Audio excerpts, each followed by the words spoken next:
यार कैसे सवाल पूछ लिया यार। भाई कैमरा ऑफ कर दीजिए, बता देता हूँ।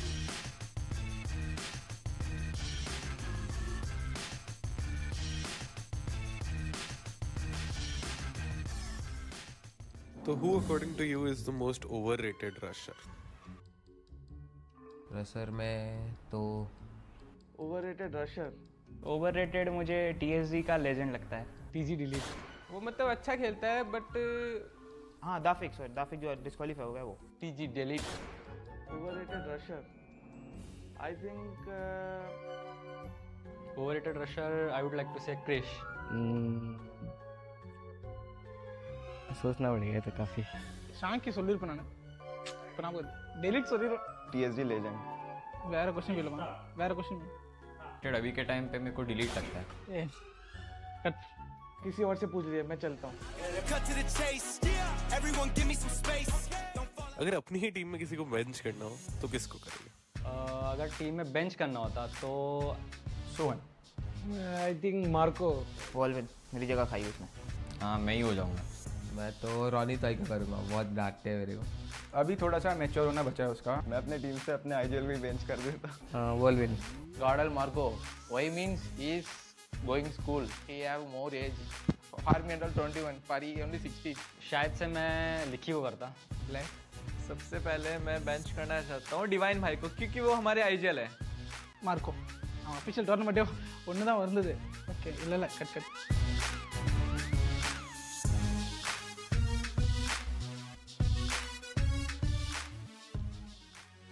रिक्रूट तो मैं नाइटमेयर के मेरे दोस्त है पंडित, उन्हें करना चाहूँगा। मेरे काफ़ी अच्छा दोस्त है। और रिक्रूट करूँगा लिखी। Tyre Fuego bro. जैगवार को करूँगा टीम हिल से। CFF का वाइल्ड फॉक्स, क्योंकि बहुत टाइम से उसके साथ खेलता आ रहा हूँ। RG ओटा। मैं रिक्रूट करना चाहूँगा पवन को। KD guard, killer FF। दाफी। अपने अर्श भाई को मारूंगा एक शॉट तो। अपनी ही टीम में अर्श भाई। हेड मारूंगा मैं अर्श को। मन्नू हेडशॉट मारना चाहता हूँ दाफिक को। माफिया। TJ हैशटैग डिलीट को चूज करूँगा। वसीओ। Killer FF।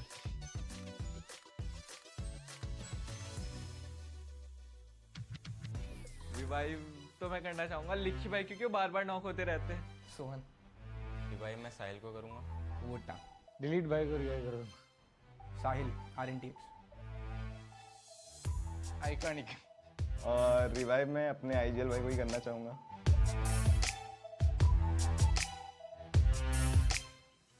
कौन से फ्री फायर मैक्स टीम के सबसे टॉक्सिक फैंस हैं? टॉक्सिक फैन नहीं बोलेंगे, पर इमेच्योर ऑडियंस टोटल गेमिंग की बहुत ज़्यादा है। मतलब बहुत हेट करते हैं वो, अननेसेसरी हेट कमेंट में बस।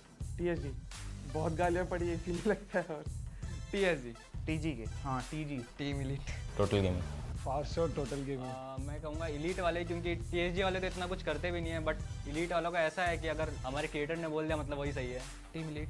Total gaming. God like. Team elite and total gaming. तो मुझे टॉक्सिक TG के है टीएसजी टीम अच्छी है बट उसकी फैन बेस थोड़ी सी है टॉक्सिक। हमारे भी हैं बट टीजी के थोड़े ज़्यादा। ओवररेटेड प्लेयर होने वाला है आई थिंक दफिक।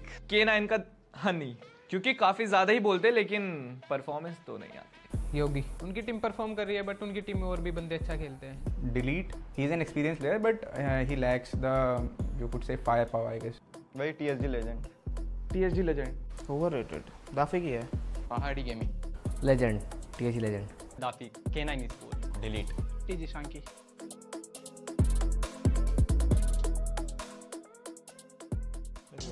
ये तो बड़ा टीम नेम दे ले। ब्लैक बर्ड करके एक टीम है अभी। SA12 ये होने वाली है नाइटमेयर स्पोर्ट्स, क्योंकि बोलने में ज्यादा रहते, परफॉर्मेंस में फोकस करे तो बेटर रहेगा। एसोल। सोल। ब्लैकबर्ड, क्योंकि बोल रहे थे बहुत। Soul. SATL. K9 soul. K9 esports जो अभी फिलहाल डिस्क्वालीफाई है। K9 esports கோஆர்டினேஷன் அவங்க கிட்ட கம்மியா இருக்கும்। SA12. सोल। जो जोंटी गेमिंग की अभी वाली जो लास्ट लाइट थी वो।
बड़े भैया हमको फ्री फायर खेलना है, बड़े भैया हमको फ्री फायर खेलना है। बड़े भैया इसको हीलिंग बैटल में हरा दो।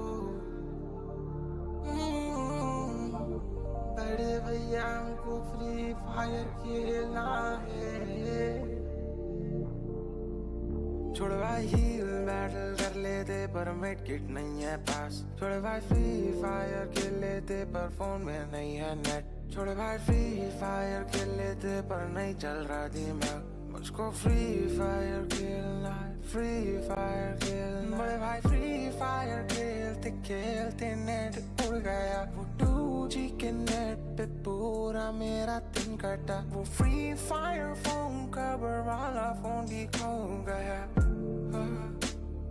हो गया। बड़े भाई फ्री फायर खेलना है, बड़े भाई हीलिंग बैटल में हरा दो।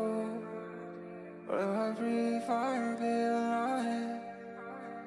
बड़े भाई जो भी इस रील को देख रहे हैं प्लीज लाइक कर देना कि ये वाईफाई चोरी करे लो अभी पहले। वो जो चुपके से बैठे मेरे गेम पर शूट, वो जैसे तैसे हीलिंग बैट में सर्कल ले रहा। मेरी स्किन देख बेबी मेरी फ्री फायर मैक्स की, तू किल देख मेरी या फिर देखो मेरी केडी। और वक्त नहीं देना इन्हें, करूँ पुश रैंक मेरे पास में तो वहाँ मैं तो आके ना फेंक। बेबी बैठे बैठे गिनता मैं नोट पे बॉक्स, इन लड़कों को रखता मैं भैया के स्कोप पे। D&D भी ऑन है फोन पे, पाउडर है उंगली ना हट जाए लॉबी में खौफ में ना देता रैम को ना फोन चाहे फट जाए फोन भी बदल देंगे। फ्री फायर लव बॉयज दो का है सर्कल में, और मेरा बड़ा भाई कौन जीता कौन हारा देख लेगा मेरे भाई। फ्री फायर खेलना है, फ्री फायर खेलना मुझे भाई हीलिंग बैटल में हरा दो, हीलिंग बैटल में बड़े भाई। फ्री फायर खेलना है, फ्री फायर खेलना भाई। जो भी इस रील को देख रहे हैं प्लीज लाइक कर देना कि ये फोन लेना है।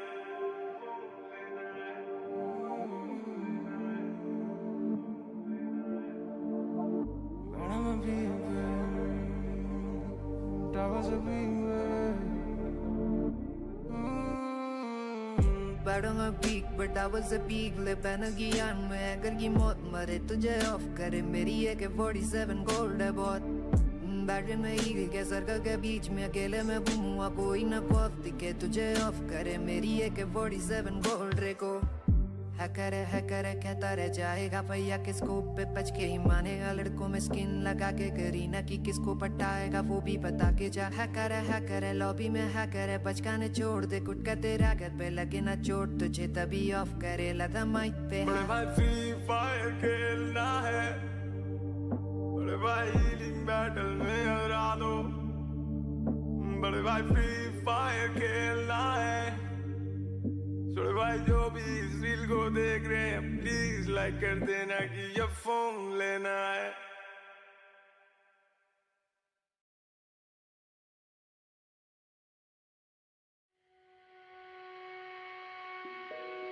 लाइव फ्री फायर गेम की तरह है।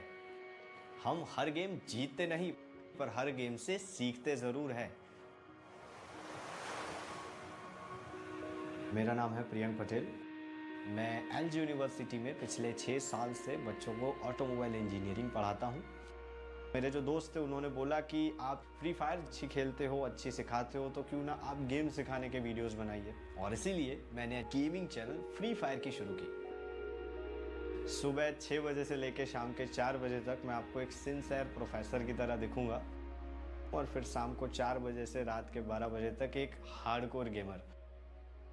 फ्री फायर के वीडियोस में सबसे पहले मैं स्ट्रीमिंग करता था। एक टाइम ऐसा आया कि मेरी स्ट्रीमिंग पीक पे चल रही थी और एग्जाम्स आके रुक गई, तो मैंने कस्टम रूम्स क्रिएट करना स्टार्ट किया, और उसी टाइम पे एंट्री होती है 3 लोगों की, स्टॉम, AK और अर्पित।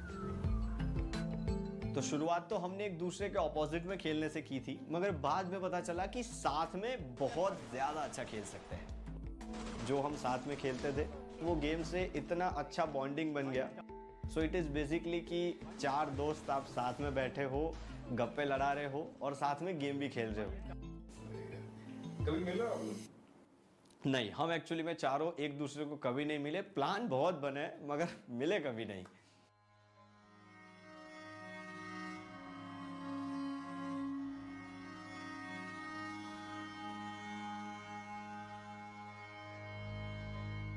इंजीनियरिंग में एक कॉन्सेप्ट है क्वांटम एंटेंगलमेंट। दो पार्टिकल के बीच में कितना भी डिस्टेंस हो, वो दोनों एक दूसरे से रिलेटेड रहते हैं। यहाँ पे हमारी जो दोस्ती है वो बिल्कुल क्वांटम एंटेंगलमेंट की तरह है। हम चारों एक दूसरे से दूर हैं, मगर किसी एक पे भी कुछ भी होता है तो फील चारों करते हैं, रिएक्ट चारों करते हैं। इस चीज को आप टीम सिनर्जी कह लो, ब्रदरहुड कह लो, बॉन्डिंग कह लो, कुछ भी कह लो। वो कहते हैं ना, ब्रदर फ्रॉम अनदर मदर।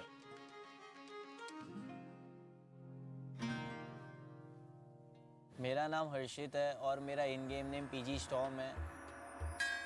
मैं Guwahati the city of temples में रहता हूँ। स्टॉर्म जो है ना, वो एकदम रिवेंज टाइप का कैरेक्टर है, इजीली ट्रिगर्ड पर्सन आप बोल सकते हो। प्रीसर के चैनल पे एक लाइव स्ट्रीम हो रहा था जहाँ पे कस्टम रूम्स होते थे। एक राउंड में प्रीसर ने मेरे को नॉक किया और मैंने एक राउंड में प्रीसर को नॉक किया था। फिर मैं और प्रीसर एक साथ ग्रुप में आए कि भाई कैसा लगा ऐसे करके। मेरा नाम है अमल कृष्णा, 20 years of age।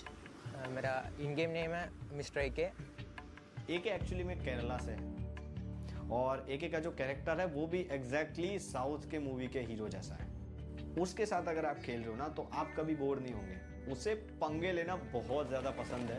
और वो हमेशा बोलता रहता था एक मेडिकेट दे दो मैं सबको नॉक कर दूंगा, पर नॉक खुद ही हो जाता था जाके। और उससे भी स्पेशली पसंद है मेरी किल चोरी करना। भाई मेरा चोरी होता है किल। मैं किसी को चोरी नहीं करता, वो लोग मेरा किल चोरी करते हैं। मेरा नाम है अर्पित पठानिया, मैं हूँ हिमाचल प्रदेश से। करंटली मैं चंडीगढ़ में रहता हूँ। अर्पित बेसिकली बहुत ज़्यादा म्यूट रहता है, कुछ मुंह से आवाज़ ही नहीं निकलता था। और इसलिए कोई इंपॉर्टेंट सिचुएशन में अगर कोई इन्फॉर्मेशन देनी है कि कोई रश कर रहा है या ये हो रहा है वो हो रहा है तो वो दे नहीं पाता।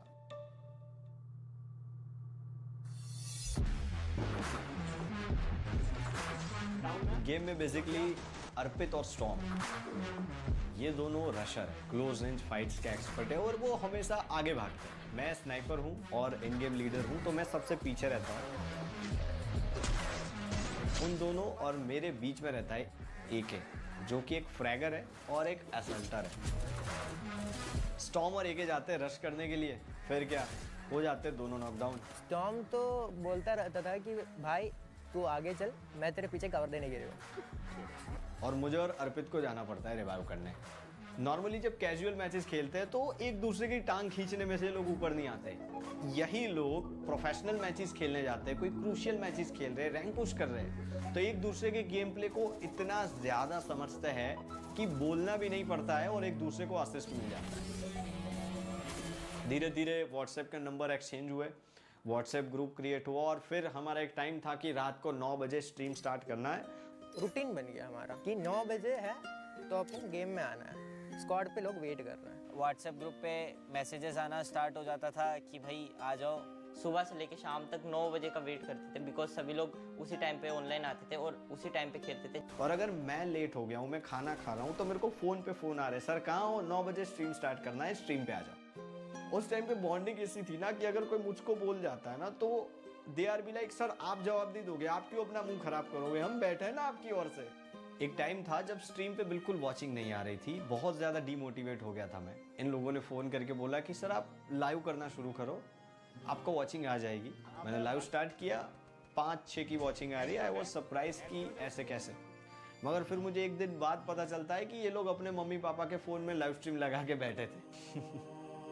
ये लोग एक बैकबोन है, एक रीज़न है कि आज मैं एक चैनल लेके खड़ा हूँ।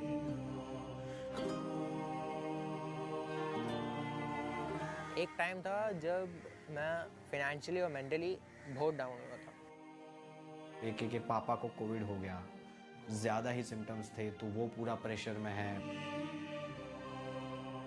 स्टॉर्म की एग्ज़ाम्स, पापा का बिजनेस, जितनी भी मतलब रिस्पॉन्सिबिलिटीज़ थी वो उसको कैचअप कर रही है। पढ़ने के लिए मेरे को घर से दूर इधर आना पड़ा।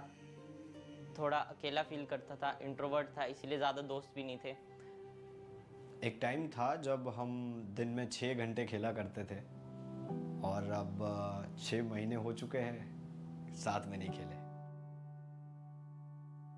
अब टाइम नहीं मिल पाता, पहले पढ़ाई थी, अब जॉब है। तो फिर सबके एग्ज़ाम्स आने लगे, सबका थोड़ा बिजी शेड्यूल होने लग गया, तो फिर सबने थोड़ा खेलना कम कर दिया। मैं बहुत मिस करता हूँ उस टाइम को जब हम सभी लोग गेम साथ में खेलते थे। काश कोई उसी टाइम मेरे को बता देता कि फ्यूचर में मैं गेम नहीं खेल पाऊँगा, तो उसी टाइम में 3-4 गेम शायद और खेल लेता। कभी मिला आप लोग? नहीं, हम एक्चुअली में चारों एक दूसरे को कभी नहीं मिले। प्लान बहुत बने मगर मिले कभी नहीं। याद आती है? बहुत ज्यादा।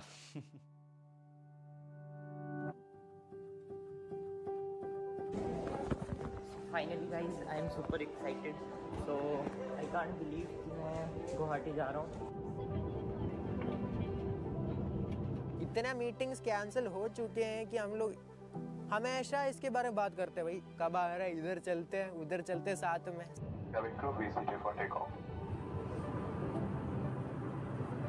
सब अपने काम में बिजी रहते थे और कुछ ना कुछ फिर रहता था, इसलिए मिल नहीं पाए। पर मिलना है, साथ में बैठ के गेम खेलना है। भाई मेरे को तो उन लोगों से मिलना है। एक मीटअप तो बस कुछ भी हो करके रहना है। मैं रियल लाइफ में भी देखना चाहता हूँ कि वैसे ही है या कुछ चेंज है उसमें। सो अगर अब मिल जाते हैं ना तो मजा पड़ी जैसे। भी जैसे रिसेंटली प्रीसर की शादी हुई है तो हम वहाँ जाने वाले थे, लेकिन हमारे एग्जाम्स आ गए थे तो मैं जा नहीं पाया। 79 years since our last war. I don't think it can go on much more. I can feel it. We can feel it. We got peacetime technocrats keeping score. Keep our heads down, let them get some more. We don't need it. Let them see. As a family आप जैसे कोई चीज़ को handle करते हो, हम बिल्कुल उसी तरह उस चीज़ को हैंडल करते हैं। और उसके अंदर फिर ना कोई बैरियर आता है या फिर ना कोई ऐसी चीज़ें आती है जो हमें रोक सके। As a family, as a quantum entanglement हमारी बॉन्डिंग है, सब बोल सकते हैं।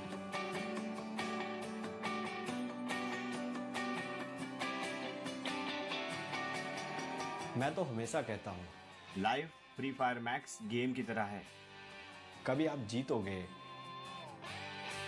कभी नॉकडाउन भी हो जाओगे, पर हिम्मत मत हारिए, क्योंकि गेम की तरह जिंदगी में भी कोई आएगा, आपको रिवाइव करेगा और एक ना एक दिन आपका बुया हो ही जाएगा।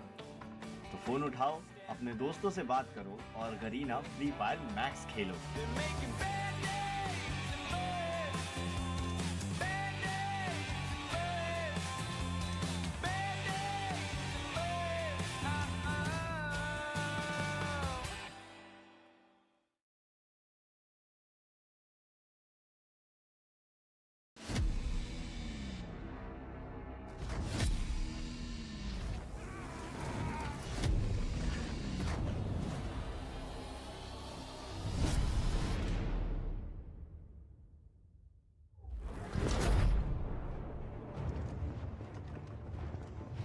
For years, we brought justice to our city.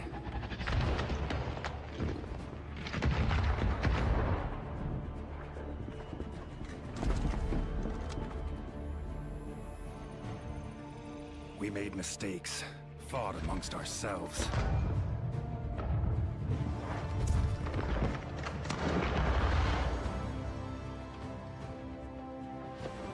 Many of us fell along the way.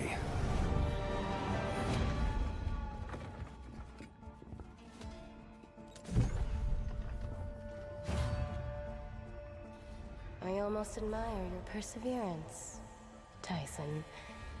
You and I could have been a great team. You'll never put your hands on my research.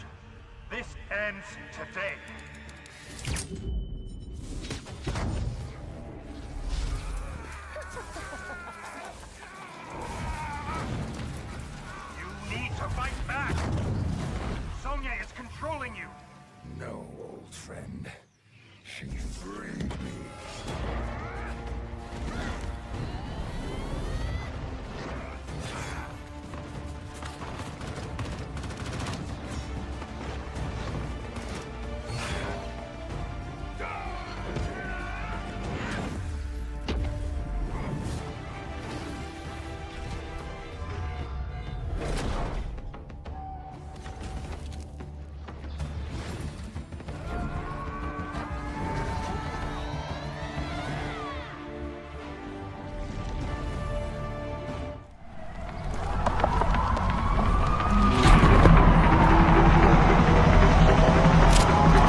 Welcome everyone to TEZ FFMIC India Cup 2025. The pressure is at its peak, emotions will run high, strategies will be pushed to their limits, and only the best will survive the storm.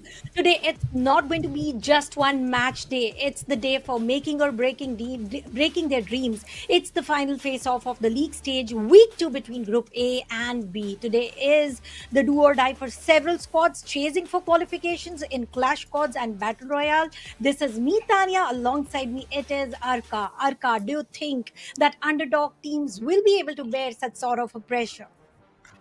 I mean, so far they have, and there are chances that they might crumble in pressure, but not everybody. We have got Vasista, we have got Genesis who've been doing well under pressure, and I do believe that they've got the right kind of an answer for the questions being posed by those OG teams. Nevertheless, some of these OG teams will also look forward to continue their domination, because I've seen that for few teams, it's always being ending up at the top of the table.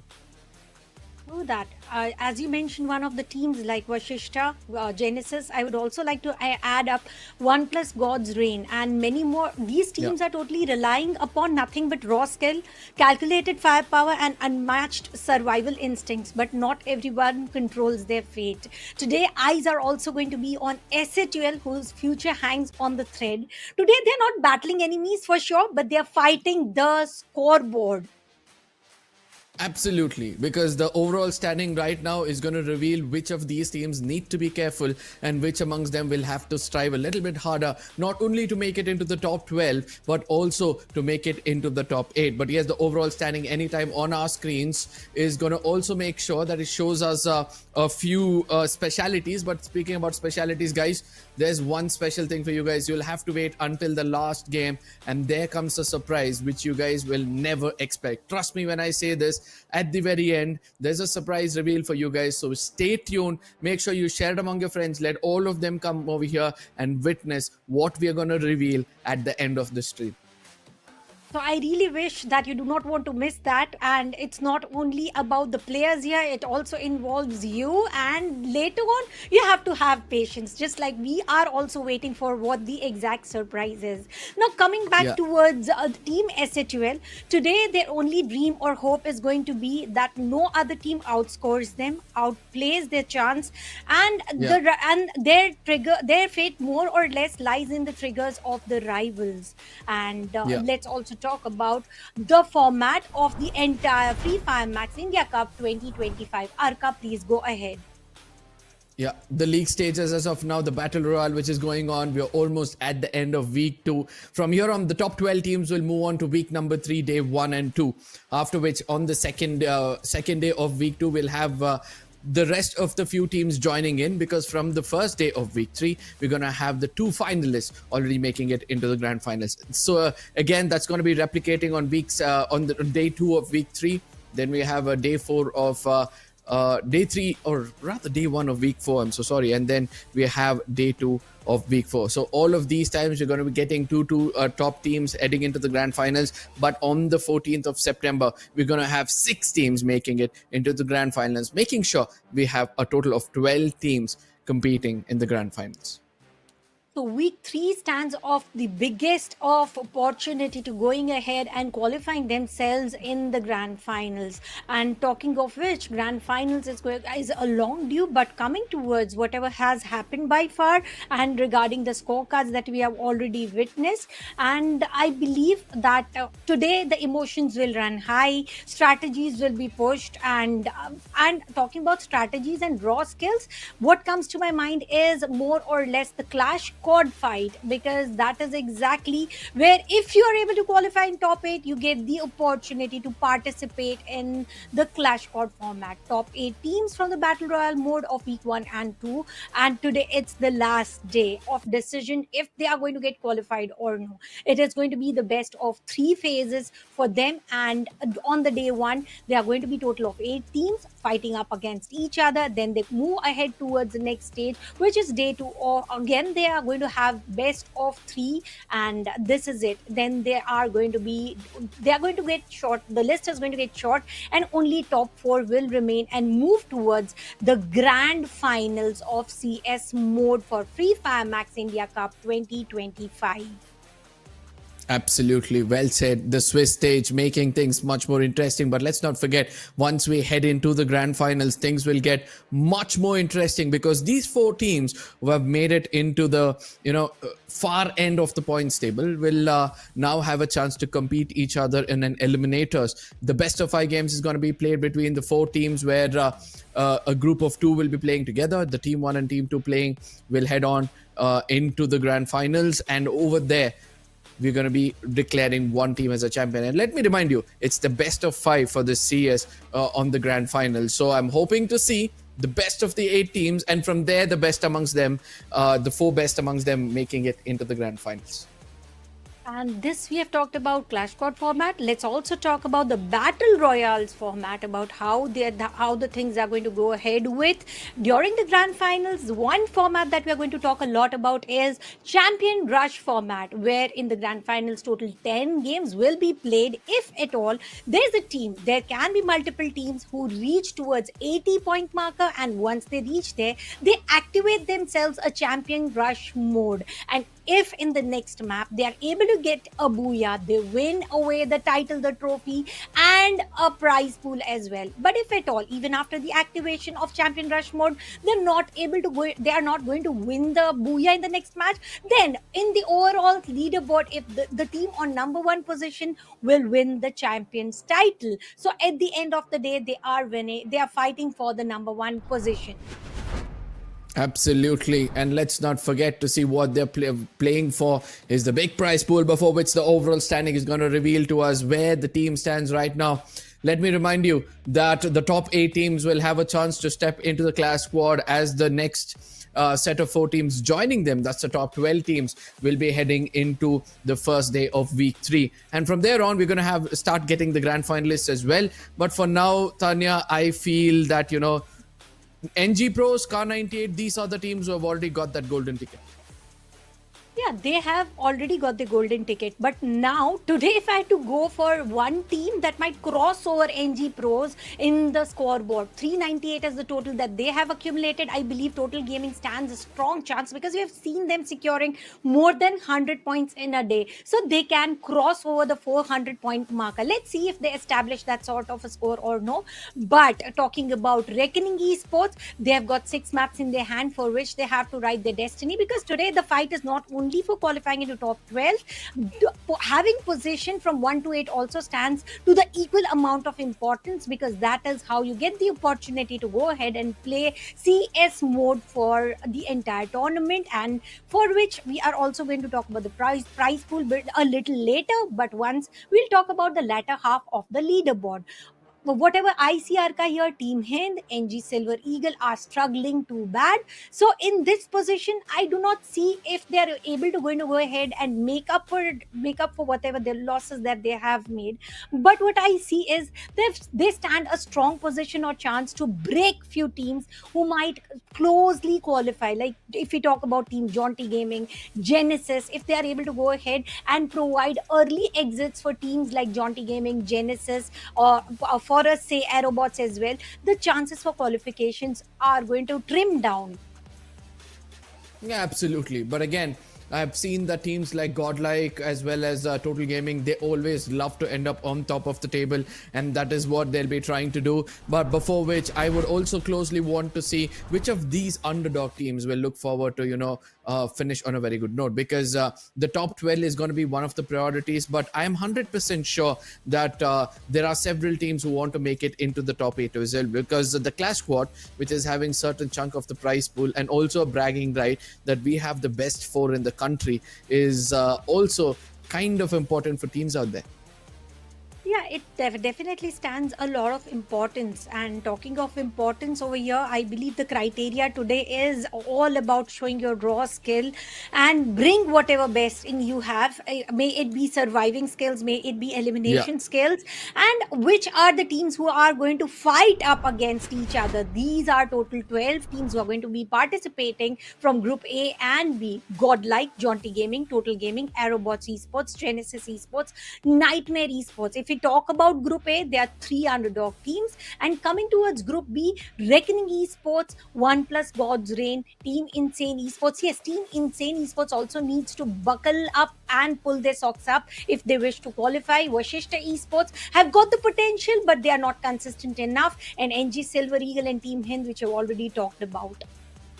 Yeah, you were speaking about NG Silver Eagles and Team him trying to kind of ruin every other team's chances of qualifying into the top 12. But I somewhere feel that, they would rather slap the king, because if they are capable of putting down Total Gaming or Godlike in a 4v4 battle, that kind of confidence boost is going to help them in the later stages of this tournament. But yes, I'm also waiting to see which among these two teams will look forward for an early skirmish, because when we look at the team lineup, we can see a lot of those fraggers who tend to lean towards getting those early eliminations. From Godlike, we have got Nobita, we have got Yogi as well. These people always tend to get those early, eliminations. Yeah, and there are players as well who are more reliant upon surviving and then resurrecting their own teammates. If we talk about Genesis, I have seen how Zoeb and Junior go ahead one on another and revive each other and bring the entire team back. So today it's not only about who's going to just go ahead, aggress and get their team exited or maybe get some elimination points. It also stands of importance about how well can you survive. Nightmare Esports have got some maps totally under their favor with whatever strategies they play, but then comes a different chapter as well. You're talking about different chapter, we have different team lineup coming in. Reckoning Esports, if there's one name that I have to talk about, is definitely Vota, the player to watch out for. He's always standing out from whatever other teammates are doing. OnePlus God's Reign, they are all in together hand in hand, but then Predator will be the guy who can make it or break it. And talking about Team Insane, Hacker does it good. Salu as well. Salu, I believe, has also got an opportunity where he has resurrected more and more teammates from the entire segment.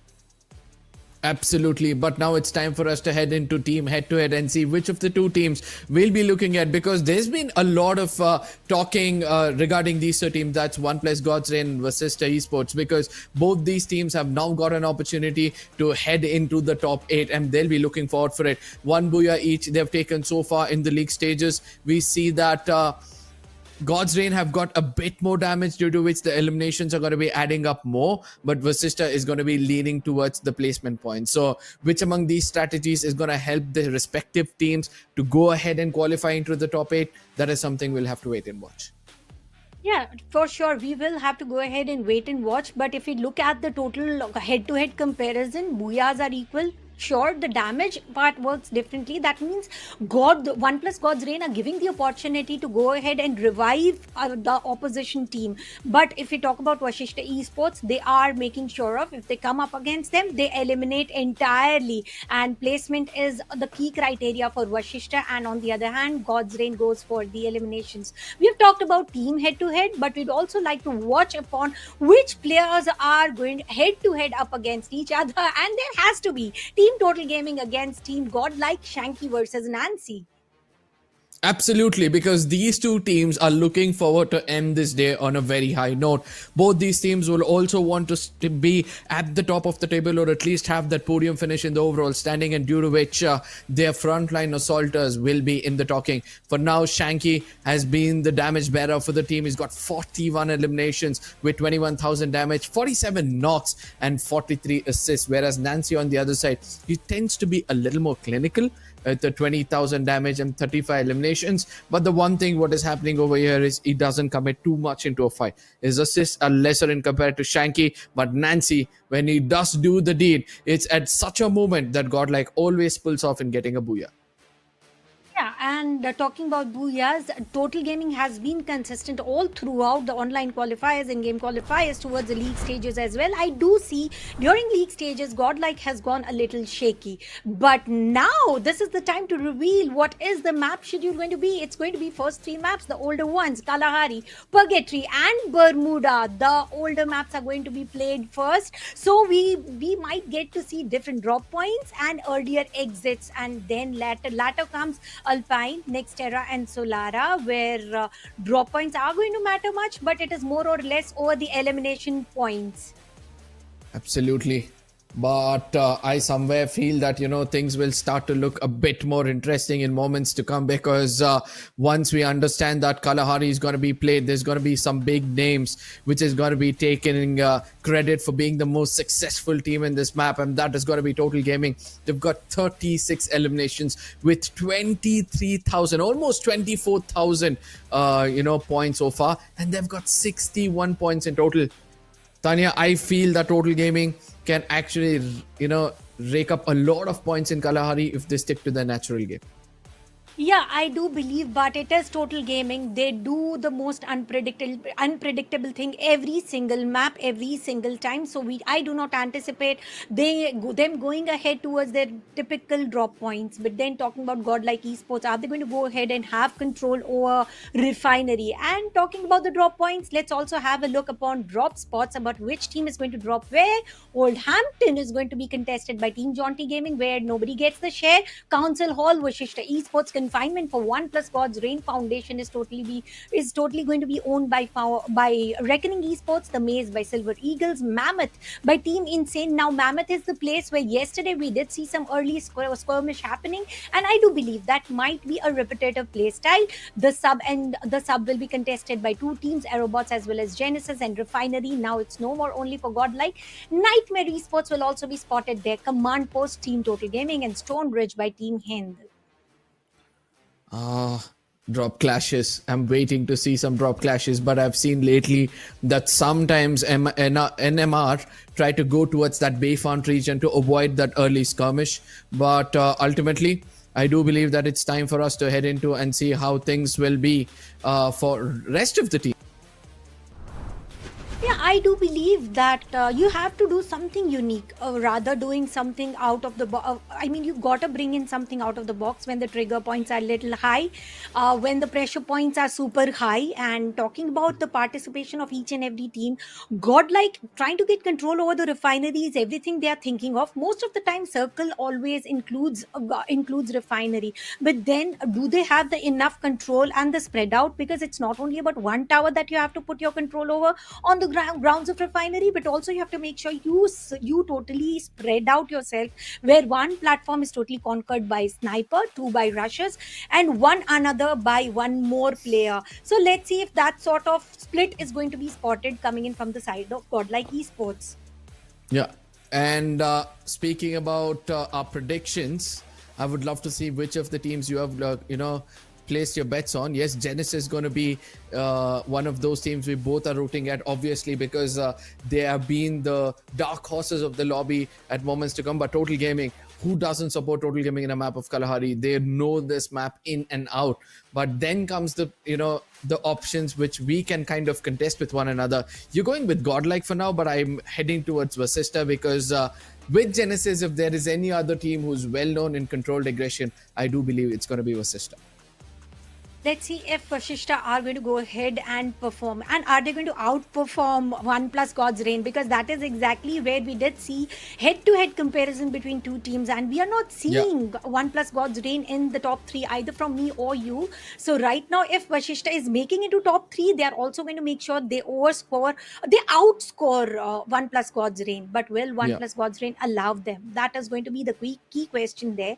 And talking about Total Gaming, we both have them on number 1 position, because no matter whatever map, whatever rotation, whatever play style, everything is falling into its place rightly and correctly for Team Total Gaming.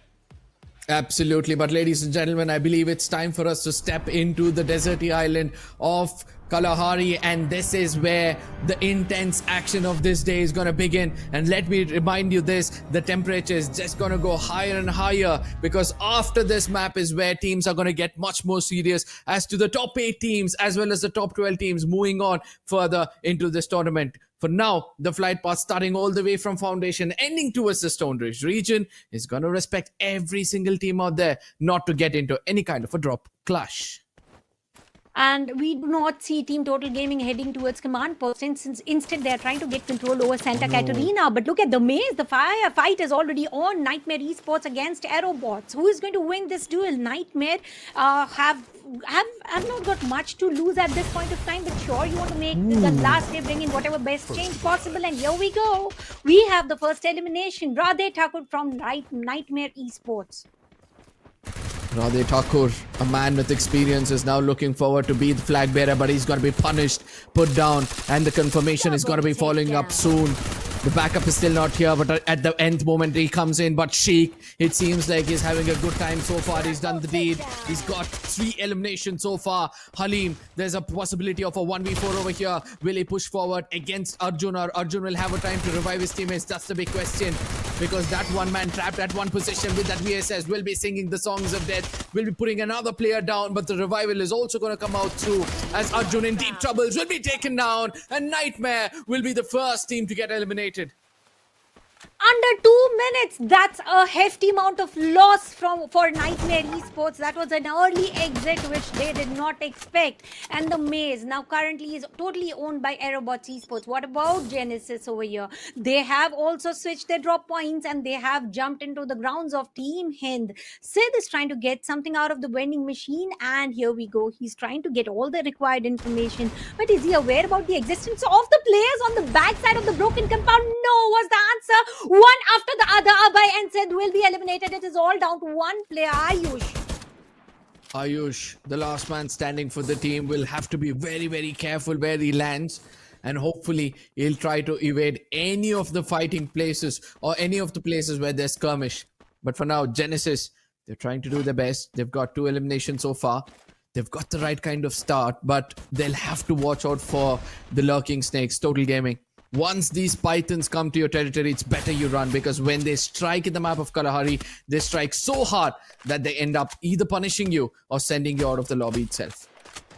Right now, who's going to send whom will be the question, because Jaunty Gaming are up against Silver Eagles. They deliver a little bit of damage to no outcome. As soon as I say that, 2 players will be down from each respective team. Confirmation from Kunal, 1 team, 1 player is already down and out, and Kunal will be, and Jarvis will be saved as well. 4 players intact, 1 elimination point. Team Total Gaming here to the door. Zohaib Shanky will be spotted, taken down. Mafia trying to avenge, and he will be successful at it.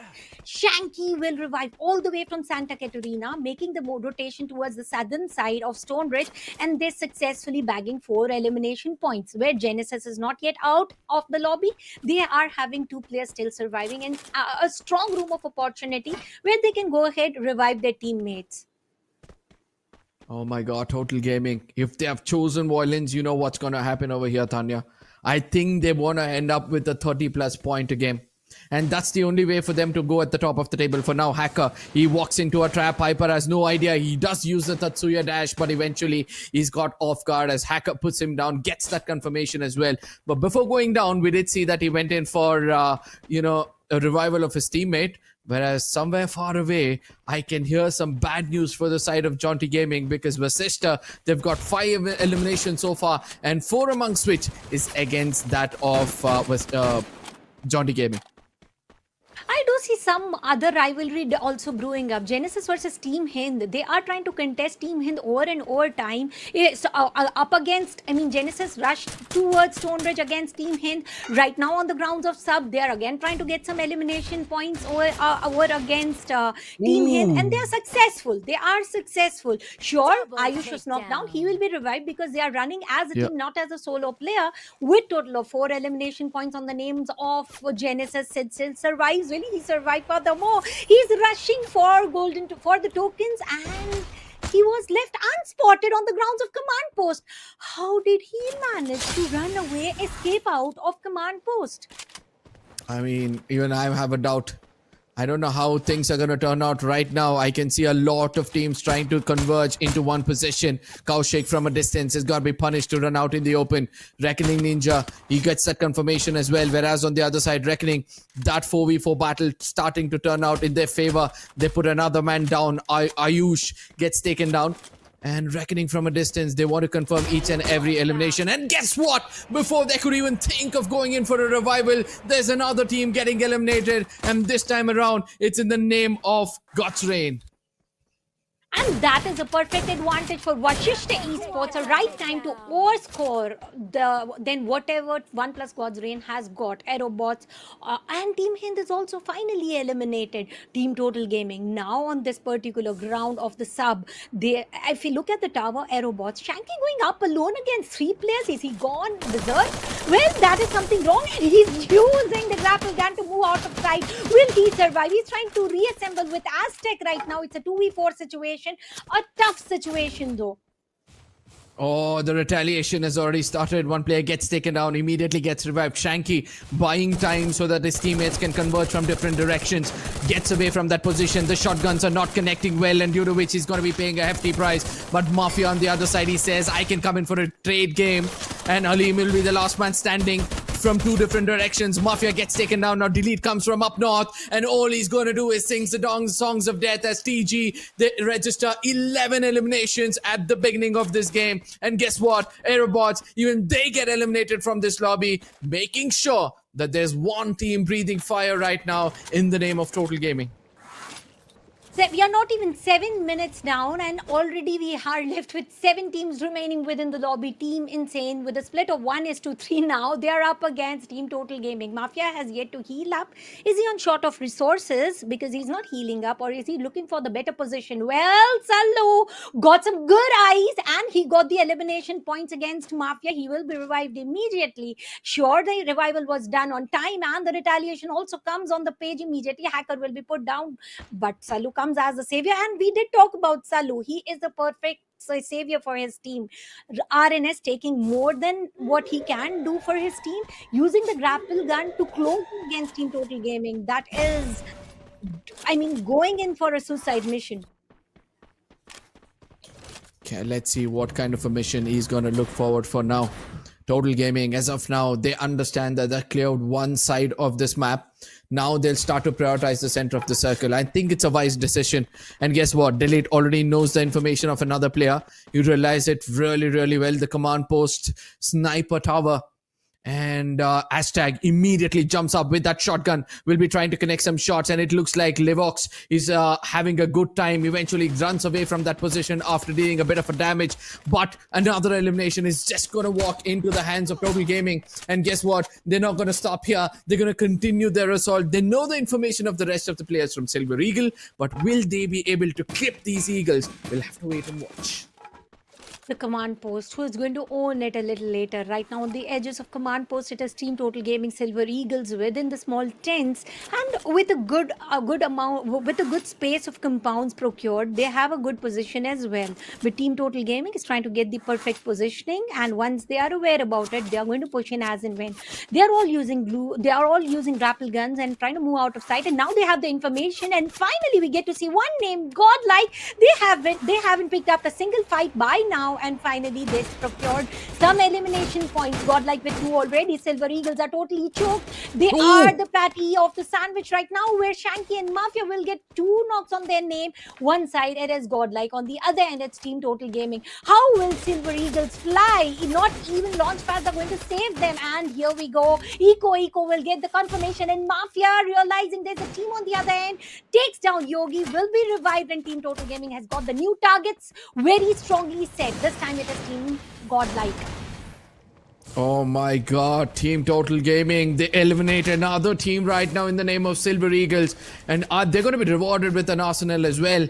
Now they've got good gun, they've got a good momentum going on, and they've got 14 eliminations. They've still got 6 teams to hunt down, and as we were speaking about a team picking up more than 30 points in a single game, previously we do know Revenant X Park have that privilege or a bragging rights of having 38 points in a single game, and I believe Total Gaming will look forward to kind of overtake them and be the next team to have the highest number of points in a single game. Team Total Gaming have crossed the 300 marker, but their target is not 300 marker. Their target is to reach the 400 points in Overcross NG Pros. Let's see by the end of the day if they will achieve that sort of a score or no. And if we talk about Reckoning Esports, they are with the score line of 252, Godlike 239, Vashishta Esports surviving strong with 4-man roster, alive and kicking with 220 pointers for their name. Jaunty Gaming playing a little slow. Sure, they did get 2 elimination points on their name, and Bounty Token is already on the hit. That means they're going to earn a little extra credit once the eliminations takes place. They are aware about the information, aware about the existence, and look at Team Insane rushing against the back of Team Godlike. Now that is something they wouldn't want to. Godlike aware and already well informed about this rush coming towards their back, and they are giving some shots, sure not connected, but the awareness matters a lot, where they might be able to eliminate the entire rotation. Absolutely, but when we looked at the map feed, we understood that Jaunty Gaming, they have a different approach to this game altogether. They do not want to be involved in any kind of fights, due to which they're just going to hold that Stone Ridge region, expecting the final circles to take place, and then try to move away from that position, and they'll have the complete control to get that booyah in their name. But for now, there's going to be a UAV deployed to check the locations of each and every player. Vashishta from one side and Reckoning from the other. They're making sure that they stick to the corners of the circle as well, so that they're prepared for the next outcome. But the one team which might be in deep troubles as of now is going to be Total Gaming, who does use their Advant to understand that the eastern side of this command post is completely empty, and now they can head in towards the eastern or western side of Stone Ridge as well. Correct, and that sort of a control matters the most right now, because you are aware about the frontal battle as well as the battle that might initiate on the backside. Stone Ridge is going to go out of the circle. No, it is not. The circle centralizes over the Stone Ridge, where Reckoning are the one who have to make sure they enter the circle. And look at Team Total Gaming. They were holding command post and they're still holding it, and they are trying to make a move towards the center of the circle. And here we go. The crosshair set from Reckoning Esports and Monster Trucks are also already been called to get the artificial cover, because now it is the map of sandy dunes where you do not tend to get good compounds to have control over. Team Total Gaming 14 elimination points, and what is their strategy furthermore? And Reckoning Esports are now the sufferers here against Nancy. They say shots. Revival will come in handy, but the resources are going to burn down. Groza X in the hands of a deadly player means that he's ready to pick up some fights. Eco after a break has come back into this game. Mafia just on the verge of extinction is going to be ducking behind that horizon to make sure he stays alive as well. Total Gaming, how will they make it inside the circle? Shanky gives that opening, and immediately we can expect Total Gaming to be rushing over here, but the T revival is going to be coming in. The two big bulls are going to now lock horns, as it's going to be TG versus Godlike. Eco and Yogi, both of them are going to be punished. and the push is going to be inevitable. Shanky and Delete, they step in forward. Aztec from a distance is trying to give that backup. Nancy's got to be confirmed as well. Reckoning, they take advantage of the situation. They come in to put an end for the side of Godlike, where TG is now going to be running away from that position for revival. Eco and Maro, they have a fortress to defend, whereas Mafia on the other side is still running around with Hashtag and his team. All 4 of the players from Total Gaming still alive and kicking. Eco used the grenade launcher to dodge as much bullets as possible and to create a space. 2 players still surviving from Team Godlike, and now the fight is between 4 teams, one holding the 2-story compound and 2 tents being contested by 2 different teams. Team Insane nearby into the open ground. Total Gaming are insane right now with 17 elimination points already on their name, and many more to procure. They are up against Godlike. Eco, he will be spotted down, he will be taken down, and there's no room of revival where they're just going to dash in and eliminate the existence of Team Godlike Esports. Reckoning, are they playing with fire right now? Woto is done the initial damage. 2 of the players already taken down. Aztec trying to do his best, will be restricting the players. Woto will have to do a 1v3 or survive to run away from this position. He's been shot from different directions. Mafia from the other side will be doing a different kind of a gameplay altogether. And now we'll have to see whether Total Gaming will be eliminating another team, as Ninja is already pulled off a 1v2, make it a 1v3 as of now. And I do believe the confirmations is going to be following up very, very soon. Oh my goodness, he's damaged them so much. Right now, it's just a 1v1 situation. Ninja will be able to pull it off against the side of Total Gaming. It's a bomber versus the sniper. Who takes down whom will remain a question. With Max 7 being handy, Total Gaming stands a stronger chance over here. Glue wall melters will decimate all the glue walls coming between both the players. And look at Jaunty Gaming. This is the final time to strike the final blow and decimate Team Total Gaming. Jaunty Gaming versus Team Insane. It's one beneath the other on the same compound, on the same tent. And here we go. They've got the information about Vincent. Our Team Insane looking forward to have a fight. Yes, indeed, they will go ahead. Vincent on the rooftops of the double-story compound, and Salu on the beneath, and Abhijit will be spotted, taken down, and what a shot connections coming one after the other. Sure, no knocks, but a lot of damage being delivered, and Jaunty Gaming still rushing towards the rooftop. Jaunty Gaming need to be careful. RN is way too close and personal. Salu on the other side has done the initial damage. Jarvis and Kunal, the 2 men breathing right now with full HP almost, as Salu is going to be stopped for now. Kunal, he understands the target needs to be Salu. He gets in closer, even though the shots are getting connected. That's not going to be the case, as Ginotra from one side will also be landing one beautiful shot, getting that booyah in the name. What a game this has turned out to be. Total Gaming sweeping the floor, but then comes Jaunty Gaming stealing that spotlight and getting this game in their favor. Well, talking about Jaunty Gaming, Kunal was the key player. I couldn't keep my eyes away of him. He was under the spotlight every single time, and he performed outstandingly well. The way the entire team worked together, and this is the only team we did not talk much about. They made sure to progress in a way where they are the talk of the town. I mean, Jaunty Gaming, I was actually expecting this, because the only reason being, if you have to see a team with a bit of an experience who knows how to have a controlled aggression, especially in a lobby where you've got Total Gaming and Godlike who will be looking forward to pick so many eliminations. I mean, Total Gaming were the reason for 5 teams to be eliminated from this lobby. So you can expect a team like Jaunty Gaming to evade from all those fights from the beginning, you know, sticking to that corner of the circle where they feel the final circle might take place. And all textbook basics stick right. Jaunty Gaming deserved that booyah. Yeah, and they were aware about not involving themselves into any fight until and unless they are very sure of converting in towards the victory.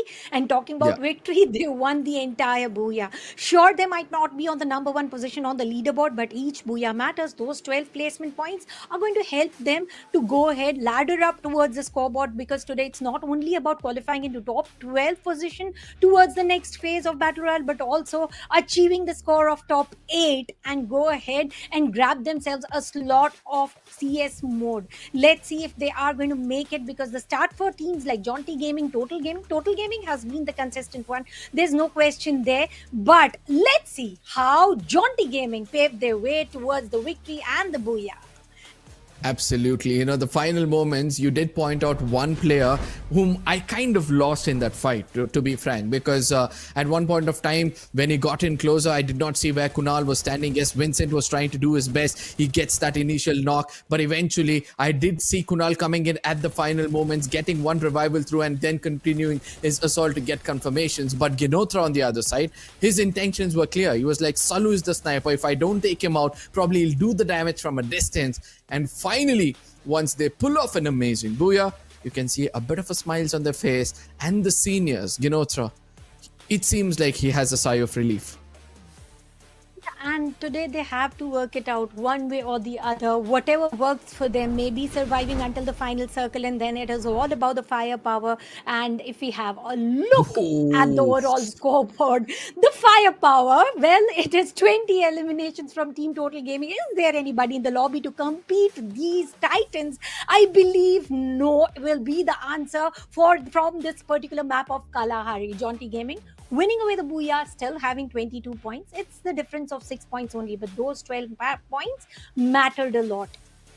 Reckoning Esports, one of the players, the way he was able to restrict the complete squad of Total Gaming was also phenomenal. They walk away with just 13 points, but there weren't a lot of respect as well. But our sister Esports, they get another average of 12 points. Aerobots as well, they get an average of 11 points, and that is going to be more crucial than anything else. All those teams getting an average of 10 to 12 points in every single game will inch in closer to make it into the top 8.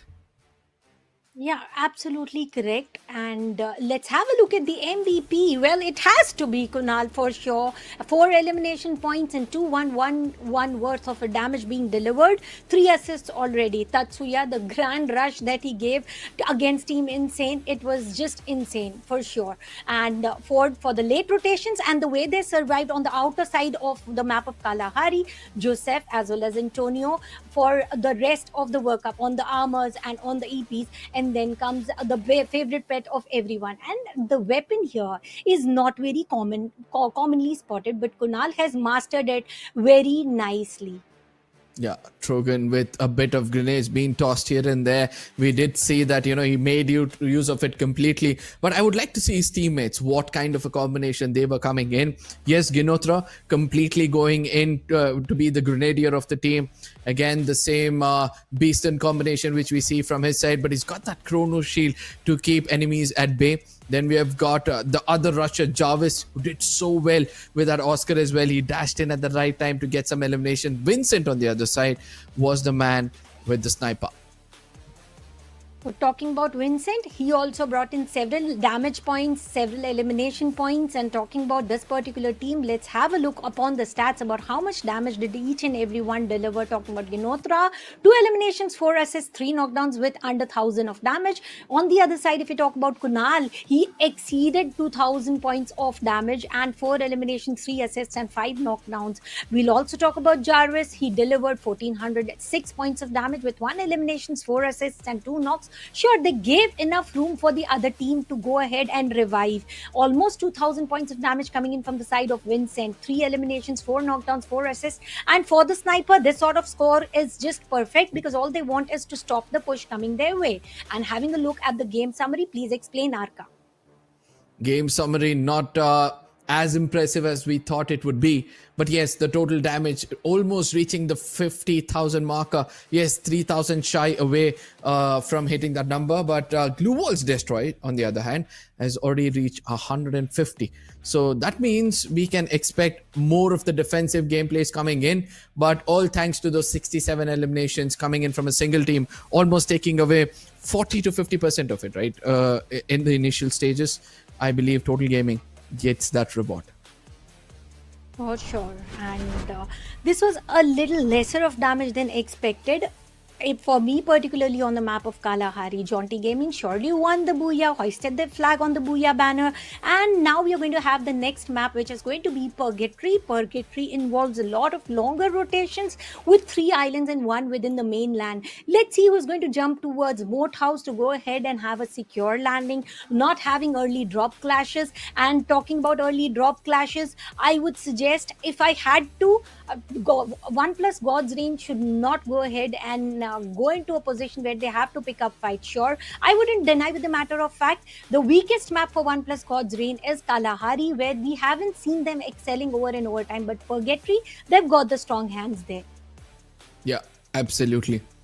Now, Purgatory, I would also like to bring in another team who kind of do well in the map of Purgatory, but it seems like even they've been stopped lately with them getting much success. That has to be the side of Team Genesis. Look at that. They come into the top 3, but not enough to make it into the top itself.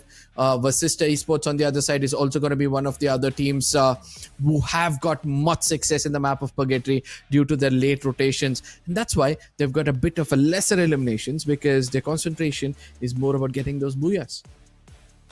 And those booyahs are going to matter a little later. If you want to go ahead, have a tie with somebody, these booyahs are also only going to save you from qualifying. But the score lines are also speaking something differently. Talking about Reckoning over here, they all have 1 booyahs for sure. But look at the amount of damage Reckoning has delivered, which is almost nearing to 15,000.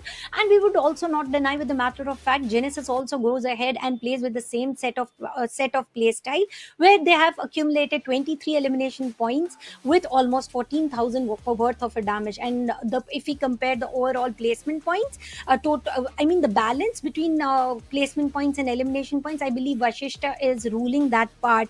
They know how to survive, and talking of survival, they made sure to survive until top 5 in the map of Kalahari as well. So somewhere balance is the key to go ahead and place yourself into the top 12 or top 8 for now. And Vashishta has realized that point very clearly. Sure, the damage points are little less, but those 46 points are all that is going to matter at the end of the day. Absolutely. Now, Purgatory, I'm waiting to see which among these two teams is going to walk away with the higher eliminations. Is it going to be TG or is it going to be Godlike? Because the kind of domination Godlike showed us in the initial stages of the tournament, it seems like they are going to be the favorites to win this championship. But slowly and steadily, we are able to see that new teams are up for rising. We see that Total Gaming are also doing well. We see NG Pros are also trying to compete with them. And so does the side of, sometimes I believe Vasista does show us some glimpse of dominance when it comes to several maps. So let's see which among these teams will actually challenge the big names. But Godlike, in case they do well in the map of Purgatory, the momentum which they can carry forward is higher than any other team out there. For sure. And we will also go ahead and have a look on the grounds of Purgatory, on the map of Purgatory, which team would want to drop at what location. Moat House, the safest bet for Team Insane. They're not looking for the early drop clash happening. Crossroads totally to be owned by Team Godlike. And look at the Western Land, looking very, very populated. 4 teams already. That means in such a tiny Western Land, there are going to be 16 players taking the drop. And Brasilia, one of the biggest compound, is to be owned by nobody but OnePlus God's Reign, and Southern Island is to be dominated by Team Total Gaming. That means 2 teams are going to get an ample amount of loot if they don't pick up fight early on, one of which is Team Total Gaming, another of which is Team Brasilia. Ski Lodge to be owned by Reckoning, Genesis and Jaunty. Nearby to the Ski Lodge, that is Forge, and Fields by Aerobots. So Ski Lodge is the position or the place where I'll be eyeing upon for the first elimination point. I mean, I've seen in the previous games, Ski Lodge is not actually having that first point of contact. Yes, Marbleworks, sometimes you have seen that happen, but most of the teams who tend to take fights in the map of Purgatory is always to the center of the circle, so that, they pick up frags and then they can go to their initial drop location as well. But ultimately, Tanya, I do believe it's time for us to look at the predictions, and I'm sure that you won't expect me to be choosing these teams, especially Genesis and Team Insane, as my first 2 picks, because I'm still giving that element of doubt for the teams who need that support. So Genesis and Insane, they're capable of really good games. We saw previously as well, Team Insane, they did do well in the map of Kalahari. So if they can carry that momentum forward, we can expect them to see them in the top 8. And this is for the first time. None of our predictions are matching up, not even for a single team. Let's see who is going to excel what. My picks are a little safe talking about Total Gaming and Godlike, because they perform no matter whatever the circumstances or maps are. But talking about OnePlus God's Reign being selected over here, they are strongest on the map of Purgatory, and this is their home ground to perform. Having Brasilia entirely under control, and then they are able to gatekeep 2 to 3 teams. So more or less, if they win Booyah or no, they are going to have ample amount of elimination points, and that is exactly they're fighting here for. They want points to go ahead and qualify towards top 8. You know, I somewhere wanted to put Vasista in the place of, Genesis or Team Insane. But then I felt like after seeing game number 1, Vasista, it's not like they're having such a good time. So probably if not Purgatory, they'll try to focus on Solaro or something like that to make a comeback. So for now, I'm going to stick to Genesis as well as Team Insane. But guys, it's time for you guys also to predict your favorite team. Which among these teams will be winning in the map of Purgatory? Do let us know in the chat. But ladies and gentlemen, before your predictions come through, we'll be heading into the next map. This is going to be the map of Purgatory, which was once looking like a not such a default map, is now being the primary map for the underdogs to perform. And we'll look forward for the flight path as well, because I believe it's going to be favoring each and every team out there. Here we go, the flight path crossing the fields, and the players have already started to land towards their specific drop points. If we talk about Ski Lodge Reckoning owning it entirely, Genesis not even a step closer to their drop point, whereas Jaunty Gaming will stick to the Forge drop location. Western Island will only have one team, Nightmare Esports. Well, talking about Nightmare Esports, I've got a fun fact to share over here. The player called Kid has given the most number of revivals from their team, and from everyone, all 18 teams qualified. It is Kid who has given the maximum number of revival. But right now, let's not talk about the revival. Who is going to be taking down whom? OP, OnePlus God's Reign coming into the action on their home ground, getting the first elimination on their name, and Team Hind also trying to deliver whatever damage they can. But I believe last man standing Jaguar is the torchbearer. Will he survive? Will remain a question, not for so long, because Aerobots who took other teammates down are now shrinking as well. Absolutely. Aerobots, they get in revival as quickly as possible, but Hyper, it seems like he doesn't want any more of these fights. As he moves away, he has to realize that there's more than one team towards that Lumbermill region, and I wonder what he's trying to do at this point of time. Because I know that probably he'll try to chase down the last man from the side of Team Hind, try to catch him off guard as he was trying to cross the river. But will it be enough? But what? What am I even seeing on my screen right now? Godlike being eliminated with 0 points in the map of Purgatory? Are you serious right now? That is going to take a little time to process. While we process that, let's have a look at Team Total Gaming against Team Nightmare Esports over here. Skylar's Riptide Rhythm will be used. Shanky down on the knees. Aztec trying to give the cover fire. Who is it going to work enough? And look at Team Hind on the course. Will already be eliminated. Purgatory is turning one of the harshest map in the history. Within 2 minutes, we see 2 teams getting eliminated and 10 teams within the lobby. Whereas Aerobots Hyper is the elimination leader with 2 elimination points on his name, and now Team Nightmare is heading towards the Arsenal chamber. Do they have key? I think they do. And that's why they're heading into that position. But let's not forget, on the other side, Jaunty Gaming, it seems like they've got a bit of a trouble as Sheik puts one player down, and it's important for him to survive. He's still not healed, but the grenade tossed in at the right time, and so does the YGL. It's a very good combination being used over there by the side of Jaunty Gaming. They're going to be rewarded with another player, with another elimination. Genesis on the other side, even they've started to choose violins as they pick up some frags. And Silver Eagles, the last man standing. Can he do something different out here? It seems like it put down 2 players, but he'll have to go for a quick confirmation, or else they might get revived to come in and backstab him. And he will also manage to plug in 2 players together on the vending machine. Genesis realizing there's only 1 player, so he's trying to retaliate, but I believe that's going to be a tough call. Sure, he's going to dash out for as long as possible, use the glue wall, and Somi will not be able to survive. It was a tough choice. I mean, he was left with no choice. He had to pick up that fight, and vending machine nearby, 2,000 big number of tokens in the hands of Genesis Esports' player, and Lumbermill will be totally under control of them. Aerobots making sure of to revive rest of the teammate. Look at Delete. Well, he made sure to bring in all three teammates right where exactly the last man of Silver Eagle is surviving. Well, Jord will also make sure to bring in one other player. Ayush trying to pave his way into the position where he's not spotted, but I believe Delete is already aware of his position and he's going to deliver a lot of damage. Chrono will be deployed right on time. Will he be able to survive? It still remains a question. He's healing himself and he's healing right for the good battle.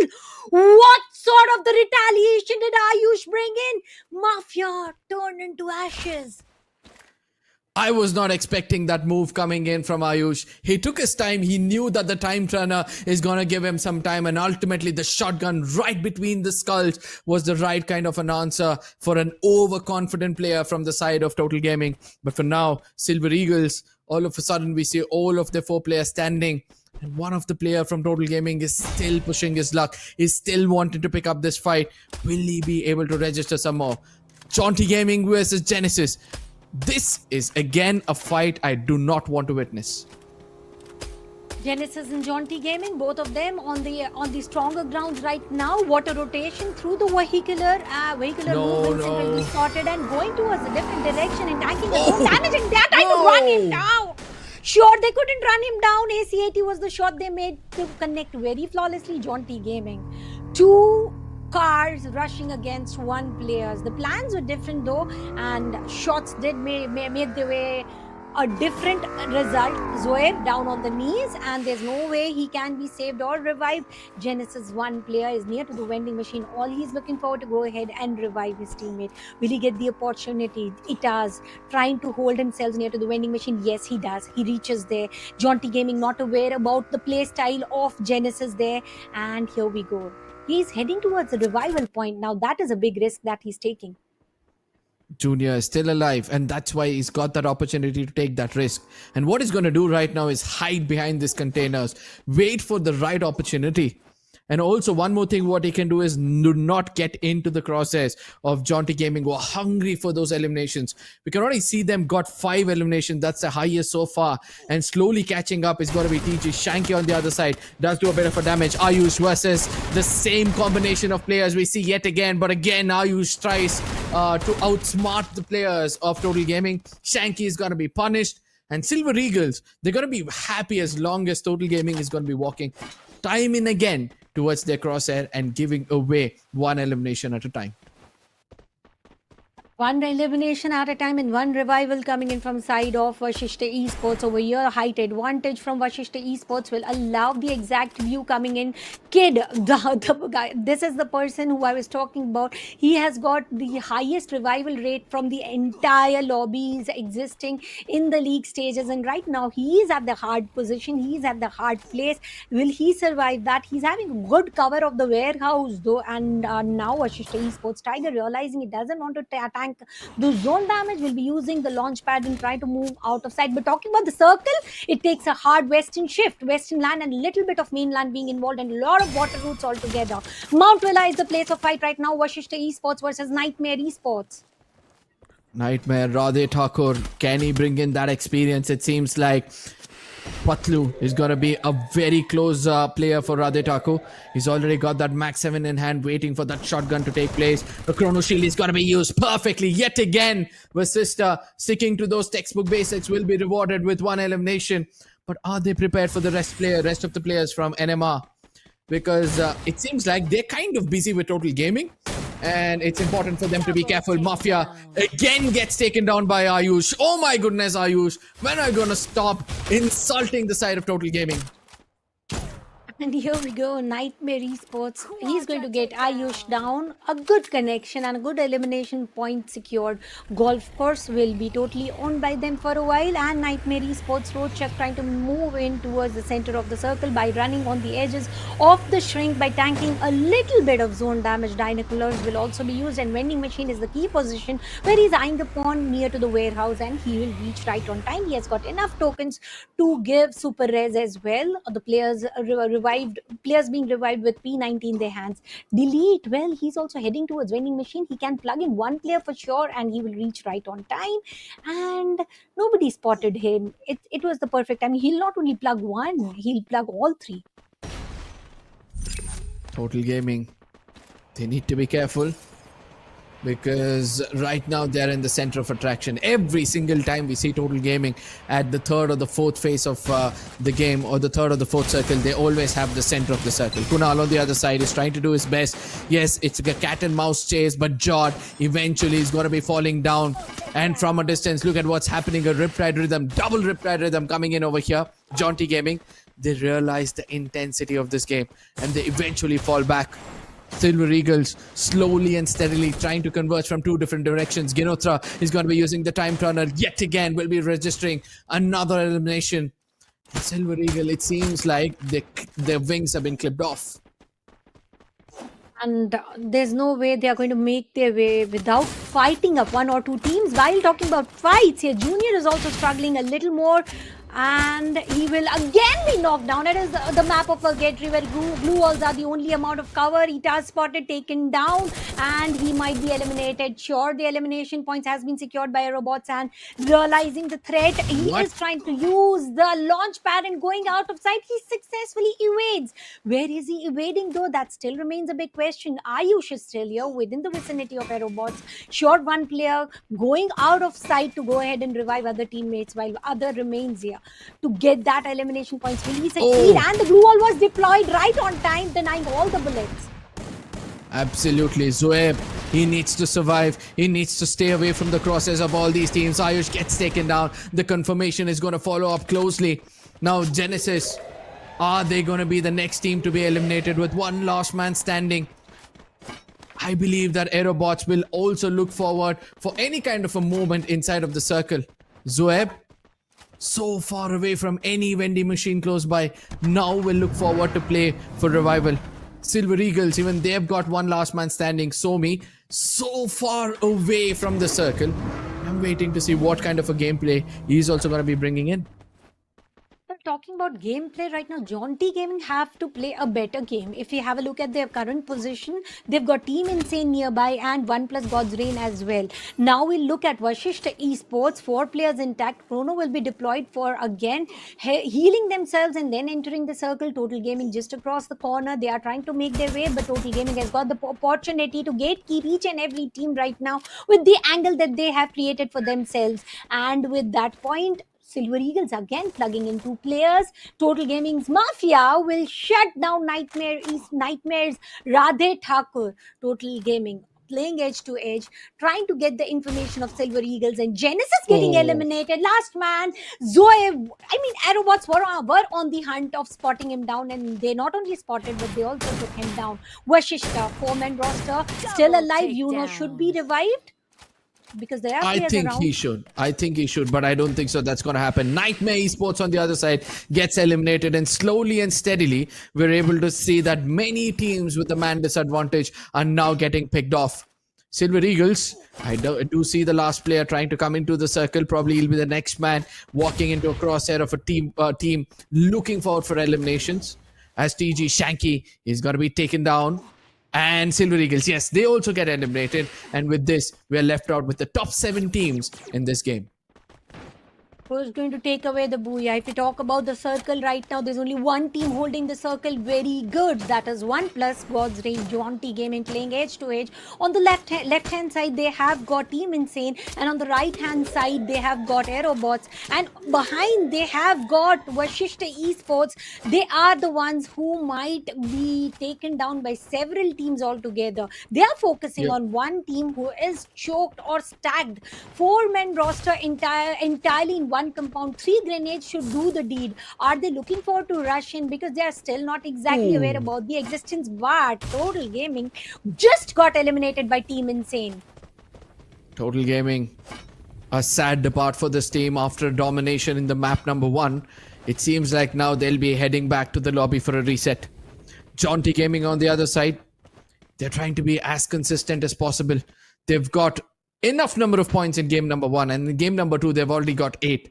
So I'm looking forward to see what they can do. Whereas God's Reign on the other side taking advantage of that center part of the circle. Now they punish the side of Aerobots. Will be getting a lot of eliminations, but have they cleared them off? It seems like no is the answer, as Sham OP is going to be the final man standing, the final flag bearer. But the crosses are set, and I do believe his elimination is just around the corner. OnePlus God's Reign into the small shack. They are trying to defend themselves for as long as possible near to the riverside, near to the water routes, and they have got the opportunity where they can get some elimination points. And here we go. They are also trying to get some stolen elimination points. Let's see if that's going to be successful enough. On the course, Vashishta will be eliminated. And there's one player from Team Insane who is down by zone. Last man standing for Team Insane. Jaunty Gaming, OnePlus God's Reign, Reckoning Esports, all 4 players intact. Talking about all 4, one will be spotted. And here comes the gameplay of OnePlus God's Reign. 9 eliminations already and still strong enough in the amount of loot, in the amount of character abilities, all intact. Team Insane eliminated. 3 teams, 4v3 situation. This is where God's Reign will wait for these teams to clash it out. Ginothra yet again uses that Chrono Shield. Will now have to decide which among these teams are they going to compete with. I can see that God's Reign slowly is trying to converge towards the side of Reckoning. And Jaunty Gaming are just going to let that happen. Ginothra picks up a vehicle, gets in a bit closer to get information. For each of these teams, knowledge is power. Reckoning, they choose to go against the side of Jaunty Gaming. Vincent gets taken down. Kunal gets in closer to do the exchange. Yes, the revival comes through, but 2-player gets taken down. Ginothra also goes right behind them. Kunal, the last man standing. Can he do something special out here? It seems like he cannot, as from a distance. It's got to be God's Reign picking up all those frags, walking in, and they'll be walking away with a very, very big booyah. And they're going to be happy to climb up the overall standing because they were close in making it into the top 8. Amazing play coming in from all 4 players, but still Predator is the player to watch out for. What an amazing play style. They land on the grounds of Brasilia. Nobody shares the ground, having the best of loot, a good sort of zone prediction, and then paving towards the position where the circle is going to take a shift. So it was all about survival instincts, perfect zone prediction, and then at the time of picking up eliminations and fights, they were successful picking up fights with each and every angle. Sure, it was Reckoning versus the team Jaunty Gaming did all the dirty job for team OnePlus God's Reign, but win is a win, booyah is a booyah, and the performance and the survival was just on point. And we did talk about this team on the grounds of Purgatory. There's nobody to match this sort of a force. So far, we saw like Jaunty Gaming was having some kind of an issue within the team, some kind of a synergy issue probably, but it seems like now they're proving all of us wrong. 2 games, and 2 games have been so well played by this team. The first one, they walk away with a booyah. The second one, they come into the top 3 with enough elimination. Shows that they are here to make a statement. And in case Jaunty Gaming make it into the top 8, they do it with a big margin and maximum amount of points gained by your team in a single day.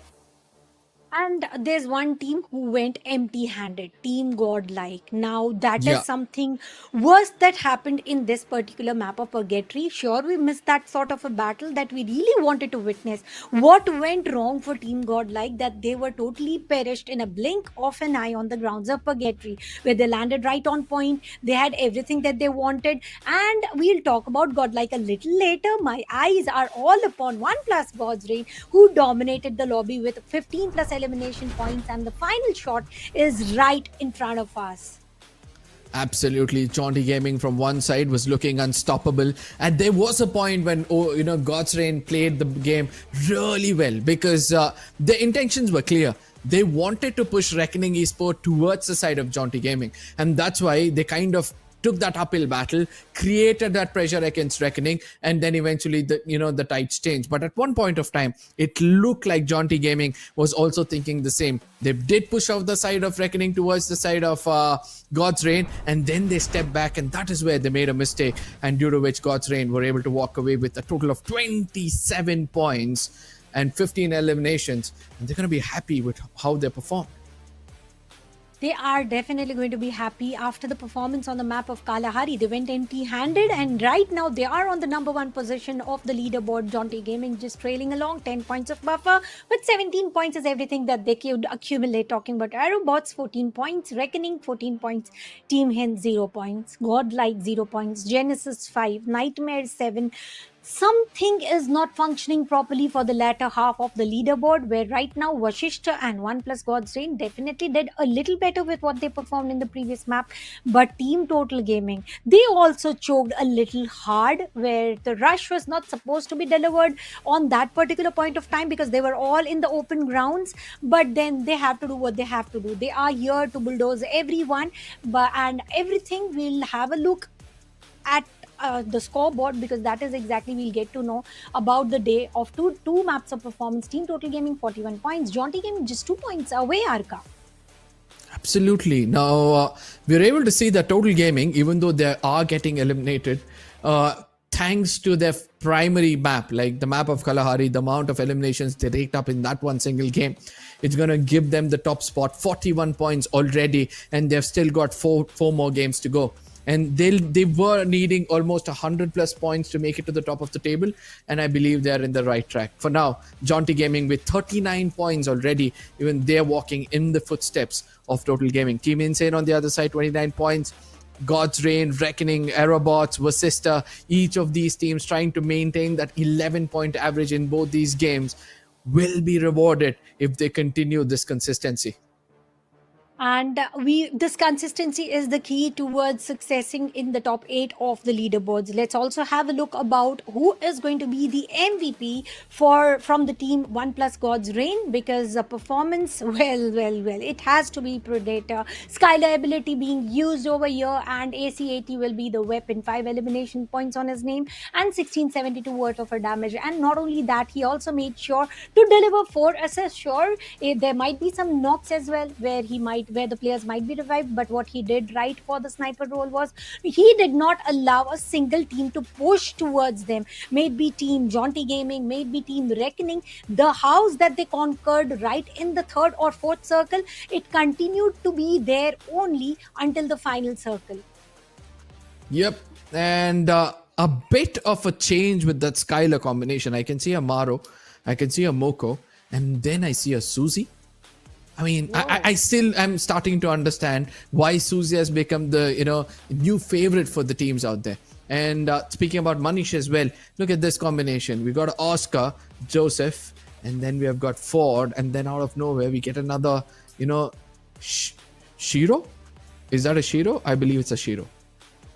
Talking about Kaushik, he's having Otho equipped. Well, it's like a lot. Then they can, there's a lot of character abilities being switched coming in from the side of OnePlus God's Reign. Anshu, Predator, Manish, Kaushik. This mix of abilities has allowed them to deliver a booyah on their name on the grounds of Purgatory, and stats are speaking for itself. Absolutely. And I don't know how to say this, but I think that each and every player knew exactly what kind of an active-passive combination they were coming in. Predator as well as Manish, both of them have played a very different role, and for the first time we're able to see there are no 2 rushers but rather 2 snipers coming in this game, with 1 grenadier in the name of Kaushik. And every single time we did, now I don't understand why I saw a double Skylar ability coming in against a single team. And if you talk about the overall damage, it is reducing as the day should progress. We have seen the damage being increased, but it is not happening today. It's the final day.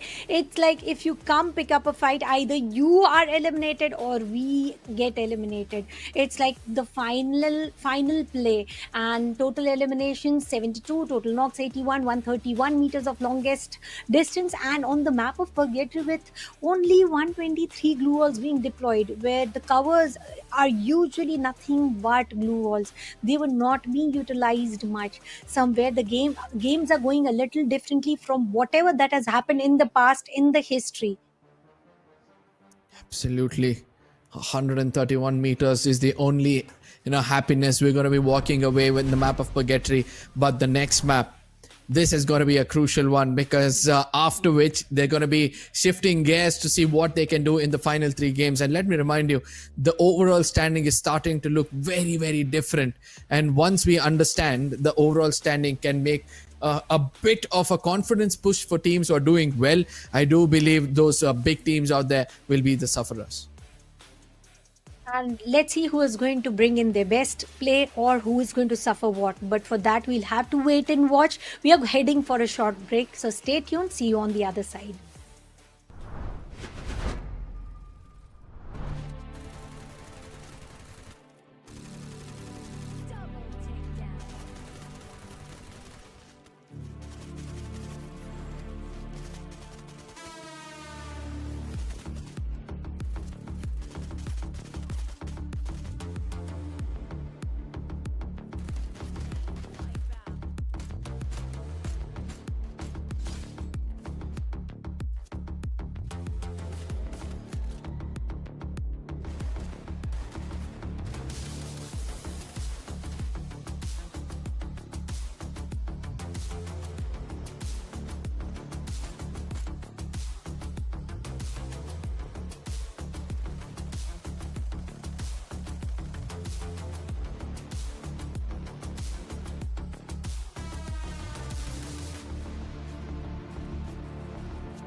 Courtesy to our co-caster Cribs, we were able to understand what actually is happening in today's day. We got to know that 2 games, we saw that Godlike were actually taken down by Total Gaming themselves. So, in the upcoming games, will Total Gaming be stopped by Godlike to get the top of the table? Or will Godlike again go into the hands of Total Gaming and get their demise as well? But whereas on the other side, Thanya, another interesting point which we were discussing was Reckoning as well as God's Reign.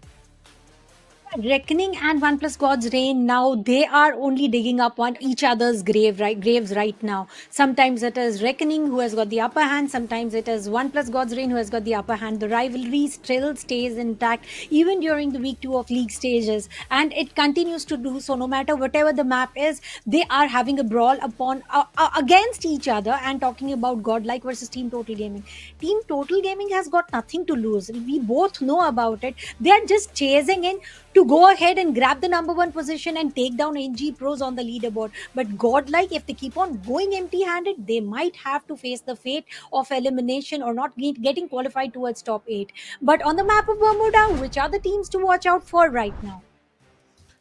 Three big names coming out here. Team Insane and Vasista, both of them being the undergods of this lobby. We've got Total Gaming, who's going to be the first ever pick in this game as well. They've got almost 20,000 damage in total with 30 eliminations. In case no team is able to stop Total Gaming, they might replicate what they've done in the map of Kalahari. And let me remind you, when it comes to the default maps, the team who have got experience are the teams who are doing the talking with their gun. And when the gun talks, everybody has to make sure they just shush themselves up.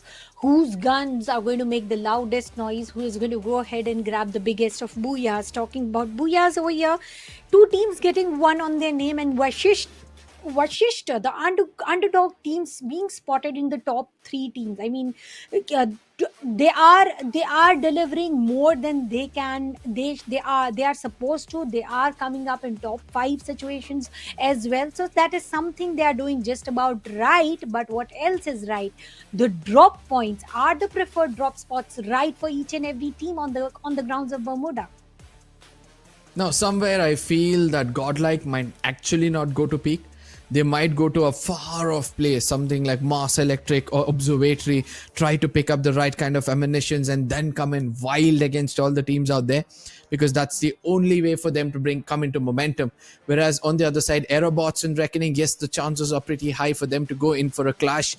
Rimnam Village, we'll have to see whether Reckoning will leave that peak region to go in and compete against the side of One Plus God's Reign yet again. But Total Gaming on the other side, that Bhima Sakti Strip region and the Kathulistiver region, we have seen before that they were a bit of drop clashes, and today we might expect something different. Well, talking about different, imagine Team Total Gaming deciding to deny Bhima Sakti Strip and jumping in on the grounds of Mill, which is their previous drop point, and they win all the duels there, so that they might be able to get 8 elimination points on their name. Sure, it is a little extra over optimistic part of my side, talking about Team Total Gaming, because they have given that sort of drama in the entire tournament, the way that they performed.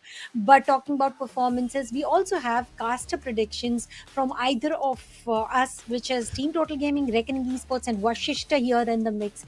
This is the team that has proven themselves time and time again, not in terms of booyah, but in terms of elimination points when Bermuda comes up in the action. You know, I try to see the ends of the spectrum. From one side, we're able to see that Total Gaming is doing really good and Godlike will look forward to go for a comeback. On the other side of the spectrum, we have got Team Hind, who have not done anything great so far. And if they have to do something well, probably the default map of Bermuda is what they will have to look forward to. And since they've got a drop clash, in case they'll be able to convert that 4v4, I believe that Team Hind might be able to achieve something great in comparison to all the maps they've played so far. But Tanya, I mean, the predictions are going haywire, to be frank, because what we thought so far has not actually happened in the first 2 maps. What do you have to say about that? Godlike definitely getting an early elimination. That is something that was not supposed to happen. And now you picking up Team Hind for the booyah. That brings in a lot more questions about why have you chosen Team Hind there. Let's hope they are going to bring in the best of action, because ladies and gentlemen, we are ready to fly over the skies of Bermuda. This is TEZ FFMIC India Cup League Stage 2, final day of week 2. And let's see the flight path. Flight path is bisecting the map in half, all the way from east towards the west, where we do see Cape Town being contested by Team Vashishta Esports and Total Gaming going on the grounds of Mill. I predicted it, Arka, but look at other 2 teams already predicted that well, that they did not go on the grounds of Mill. I mean, what's happening at the center of the peak? We have got Hind, we have got Jaunty, we have got Reckoning, we have got Godlike. That doesn't make sense in any way. Whereas Vasista on the other side have gone in for a different kind of a split. Whereas Team Hind and Jaunty Game have already been the first point of contact. We're able to see the Team Insane as well are on the receiving end of things as the first blood being drawn by the side of NMR. Reckoning, even they are playing havoc in this lobby as one elimination goes in the hands of Ronit. Oh my goodness, the peak region is now going to bleed red. Nightmare Esports already accumulated 2 elimination points on their name. Ronit also got 1, and now they're rushing towards Vima Sakti Strip. And they're not. This is not Total Gaming. This is Jaunty Gaming they're rushing against. And let's see if Reckoning Esports are going to get some good hands upon Team Jaunty Gaming. And look at Team Hind. They are also supporting Team Reckoning to take down few of the players of Jaunty Gaming. And what is this UAV? No, we are not giving away any information. A word coming in from side of Reckoning Esports. They are going to destroy UAV. And Team Insane versus Kid 26, one versus the other. Launchpad will be used. Will he survive? Well, the shot's taken, but no damage delivered. That's going to chase him on through the launchpad itself. It is Kid versus one more player, and he reunited with his teammate. No, he's not. He ended up on the grounds of Team Insane. Team Insane are in 505. He needs to be careful. He needs to hide and strike. And strike exactly when the iron is hot. Because I don't think so it's going to be a cakewalk for this man. As he's trying to hide and re-strategize.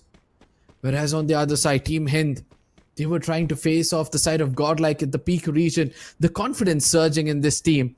It's phenomenal, to be frank. Genesis are just 11 points away from locking in their spot in the top 12. Alright, Genesis is going to be one of the other teams who will be looking forward to do something different in this game. So is Genesis going to create problems for Team SATUL during the entire scoreline? Well, we'll get to see the entire scoreboard in a while, but what we are looking right now is the grounds of Observatory, where you did mention you're going to see some teams, and that some team is none other than Aerobots.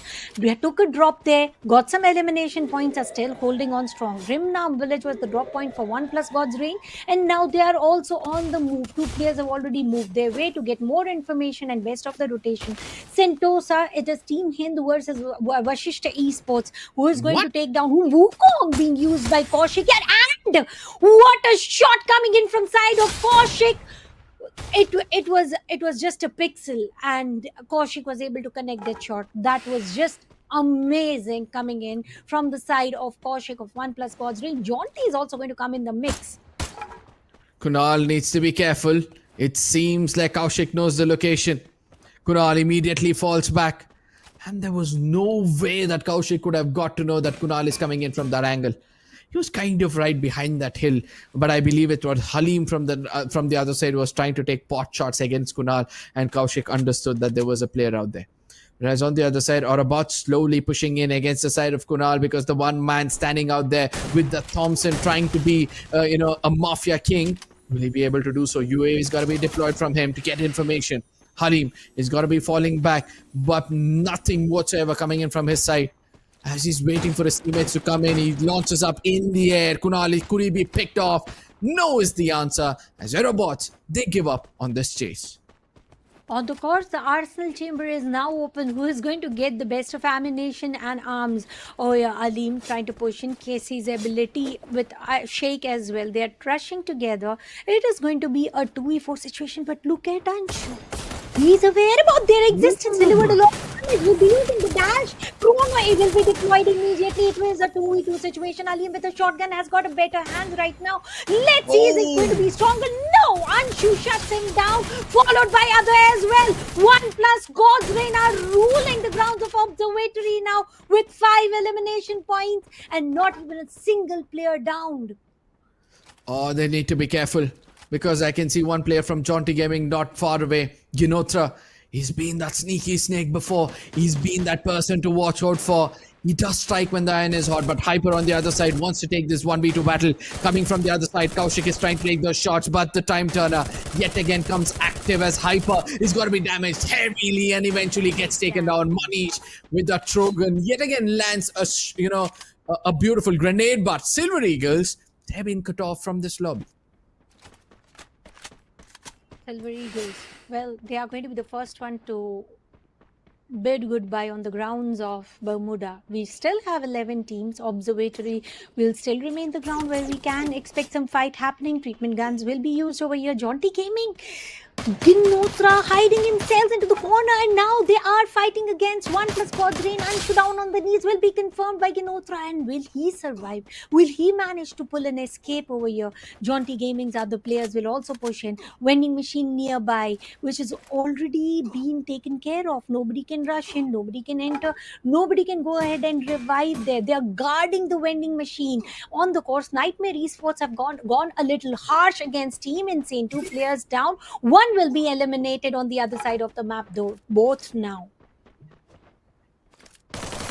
Need to be careful as Salu, he does do the initial damage, now gets in closer to get more shots, but he's going to be missing it a lot because of that quick movements, but he's still going to stick, he's still going to be persistent as he puts another player down. He knows the location of the next one, goes in with the pre-fire. Both these players are very low on HP. Salu puts down Jaguar as well. Can he pull off a 1v2 or a 1v3? Needs to be careful, but P90 doesn't do enough. He has no backup whatsoever, due to which Team Hind, they're going to be walking away with another elimination. And Abhay is going to be revived with no hassle whatsoever. Team Hind, now I see why did you pick Team Hind into top 3 finally on the grounds of Bermuda. They are bringing in some different set of play where they have turned themselves a little aggressive, which we have witnessed them playing on the online qualifiers phase. Talking about the Circle has taken a southwestern shift, reckoning all the way towards Cape Town, not involving themselves in any sort of fight. And on the grounds of Mars Electric, we do see Vashishta Esports. Team Hind have got all 4 players resurrected, and they are being kept as well. Let's see if Nightmare Esports will succeed in gatekeeping them or no. Glue walls will not be deployed. They're using the cover of the ridge, but on the other side, aerobots are picking up fight. Aleem is down by Jaunty Gaming's Kunal, and he will also not delay the confirmation. Every point is going to get counted by the end of the day, and they have realized it. No revival, but all elimination points secured. Jaunty Gaming, they need to be careful in this game. They need another big name, a big game to make sure that they get in closer to get into the top 8. But yes, an Arsenal in front of them. It seems like they've got the key for it. Nobody to contest this team. They're going to be walking right into it. Whereas Genesis versus Total Gaming and Vasista in that minimap slowly coming closer towards this region. We'll have a bit of information. But the best part is Mafia is guarding the backs of hashtag as well as delete. Grenades being tossed in. No damage whatsoever. But blue wall melters, even that's going to be important. Shanky gets inside. He's already started to do the damage. He does do a bit of a damage and immediately falls back because he's got that information now that all 4 of them have been stuck in a single place. Genesis needs to be careful. They can get to the ceiling as well, Tanya. But will they choose to do so? They are the ones who are in need of 11 points to secure a spot for themselves, and if they get eliminated early on with empty-handed phase, they are the one to be punished. They have to make decisions very wisely. We do see Vashishta Esports on one end and Total Gaming on the other end. Reckoning also paving their way. Mafia on the rooftop. Genesis are choking pretty hard. There's no way they can survive this battle. If 2 teams are going to punish them all together, it's all about total of 11 points is all they need. But Mafia connecting shots again. Tiger Skylar's Riptide Rhythm will also be used. Ridge will provide enough covers to Vashishta Esports, and Vashishta Esports realizing the threat. They are moving back. They are moving out of sight. Mafia not allowing it, but he will have to. There's no other way around. No team support nearby. Genesis still choked within the upper grounds of the compound. Tiger needs to be careful. It seems like Tiger trying to find his prey is now getting tagged off and delete. Look at what he does. He comes in from an off angle altogether with his best duo. As both of these people work like a well-oiled machine, the primary target is the player, the solo player behind, as Tiger is trying to run away, grabbing this attention. It's not going to be easy. He uses a launch pad to jump away from this position, but sadly doesn't go far away, due to which he's going to be taken down and confirmed as well. But for now, Total Gaming, they've got 3 eliminations, and with a blink of an eye, the complete squad of Vasista has ran away from this position into the Remnan Village region.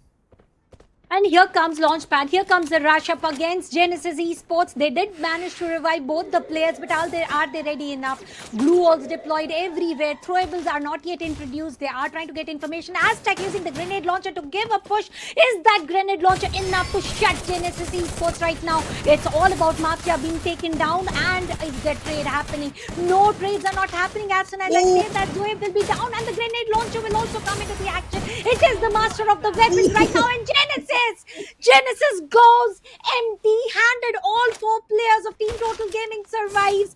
This is the team who need a total of 11 points to secure the spot, and now they are out with 0 points on their name. I think playing too defensive was a big mistake Genesis did. They had to come out of their cocoon and fly away.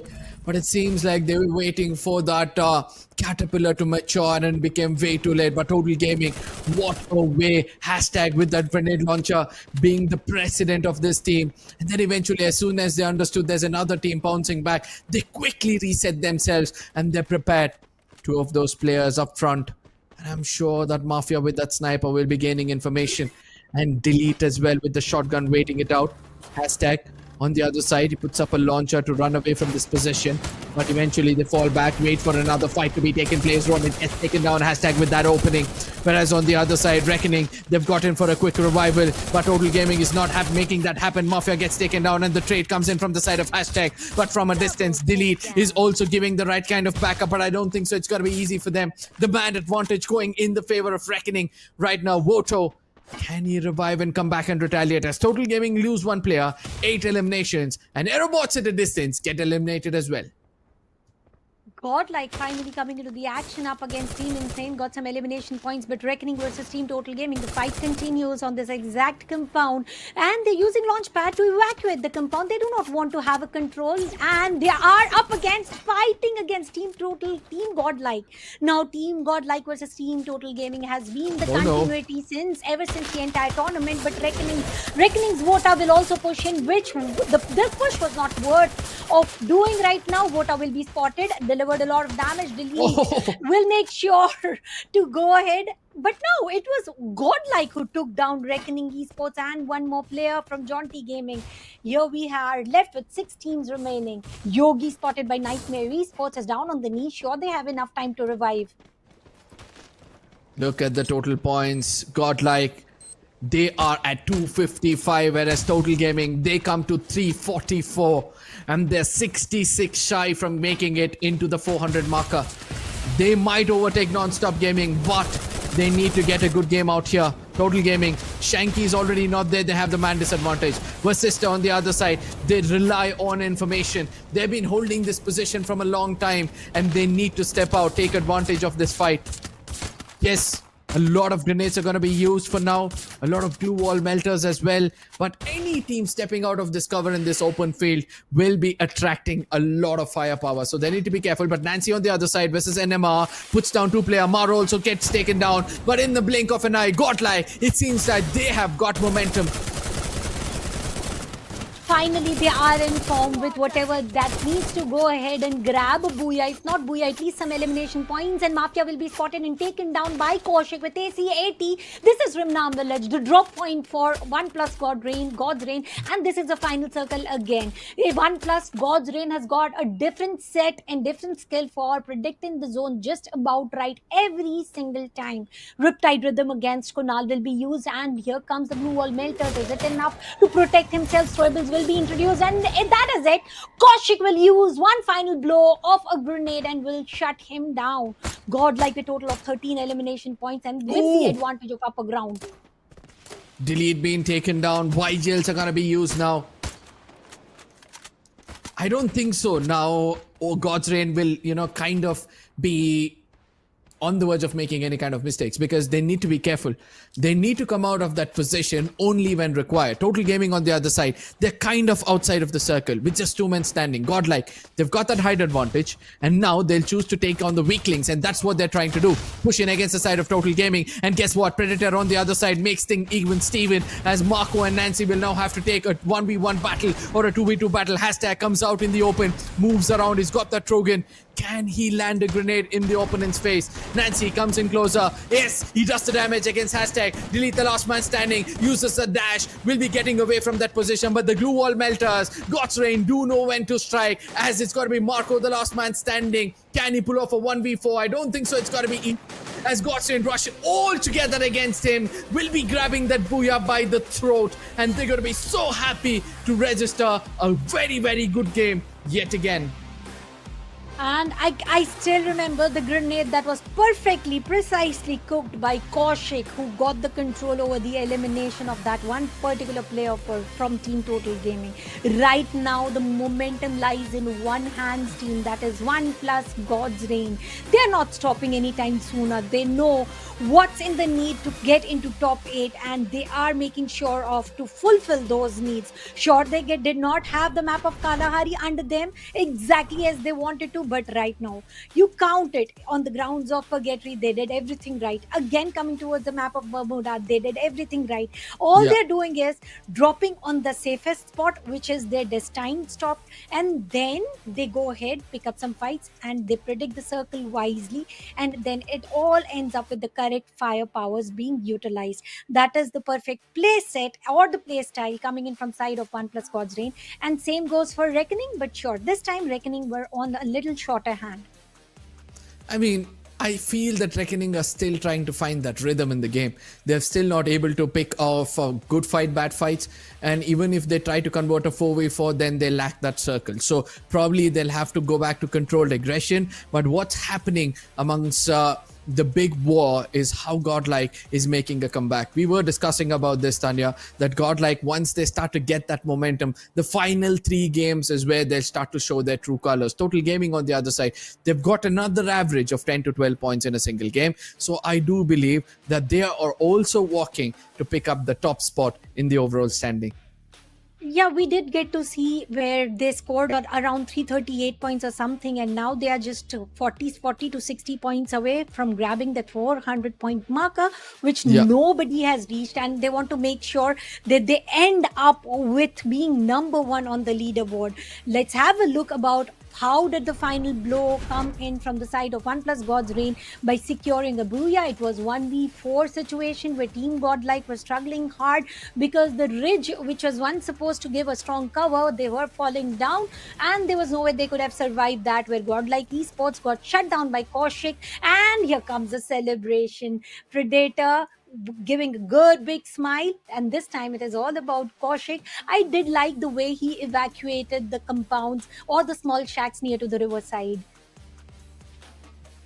Anshu, I remember the name now. The way he was able to, stop any team player coming closer to him. 28 points in total with 16 eliminations. A good game starting off for the side of 1+ God's Reign yet again. But look who is back in the game. Godlike Esports, 22 points, 13 eliminations. Yes, they did evade from the fight against Total Gaming because they knew they had to rely on placement points. Nightmare Esports on the other side, 14 eliminations is a statement. Yes, do not count us out of the competition. And there are 2 teams that we should be talking about. NG Silver Eagles, they got taken down early on, but Genesis Esports is the team that faced the highest amount of loss as of now. Going empty-handed, everybody got a good lead now. Now the requirement of points of 11 points is going to increase, and they have to work or try even harder to get into the position. Let's have a look upon the MVP from the team 1+ God's Reign, who just got a Booyah. And is it Kaushik? Yes, it is Kaushik. Very much Kaushik, yes. 6 elimination points and 3 to 4 damage and 4 assists. Absolutely. But Yash's combination yet again, having a chrono, then he's got a beastin, right, with an Alvaro. So that means he was concentrating on being that grenadier yet again. But for information, he was using not for information, but for that long range battle, because he's got that AC-80. So it was clear to this man that when it comes to the close ranges, he's just going to rely on throwables. But when it comes to the long ranges, that is when he's going to use that AC-80. So being a primary support player for the team, this combination, the whole team have to be in sync for you to bring in this kind of an active-passive combination.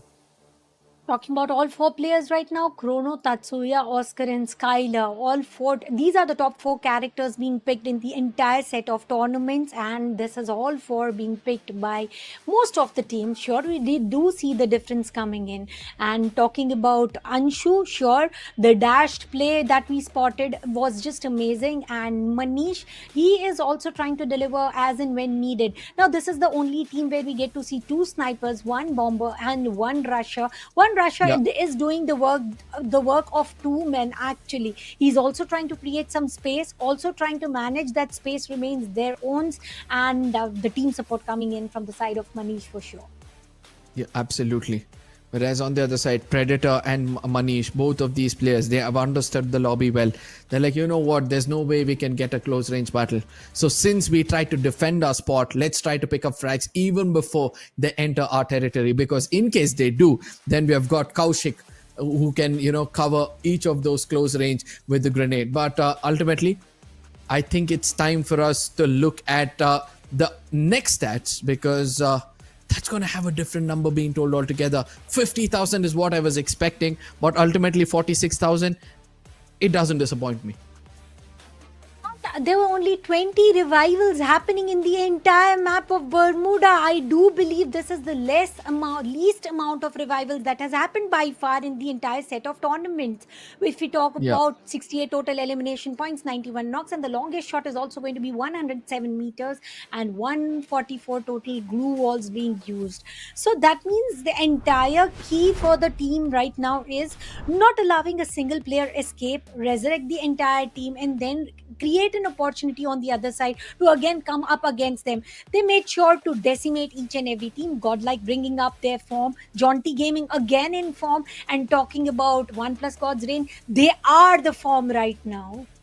Absolutely. Speaking about form, it's time for you guys to get in form, because by the end of the stream comes a news which you guys will never be expecting. Tell it to your friends. We'll be heading into a short break. So here is an opportunity for you guys. Share the link to them as well, because it's important for them to also come in to witness the announcement by the end of this stream. But ladies and gentlemen, we'll be heading into a short break. See you guys on the other side.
Hello, ladies and gentlemen, and welcome back to TEZ FFMIC India Cup 2025.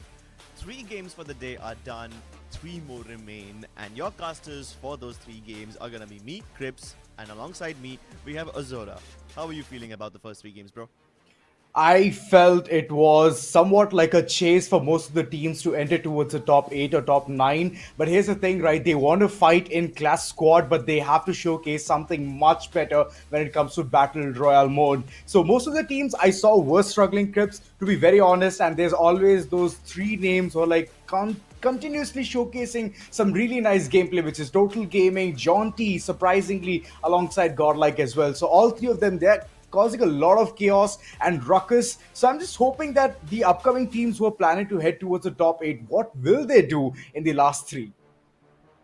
Yep, I guess they will have to pull a rabbit out of the hat like OnePlus God's Reign Yep. did, because while they were relatively safe, they were not in too much danger. They were at the 10th spot when we started the day, but now with like 2 booyahs, these guys have shot up towards probably even the top 5, maybe even the top 3, if my math is correct. So I'm really looking forward to this particular map, and in this map I really think that OnePlus God's Reign will have a chance again, which is why I went ahead and changed my second prediction.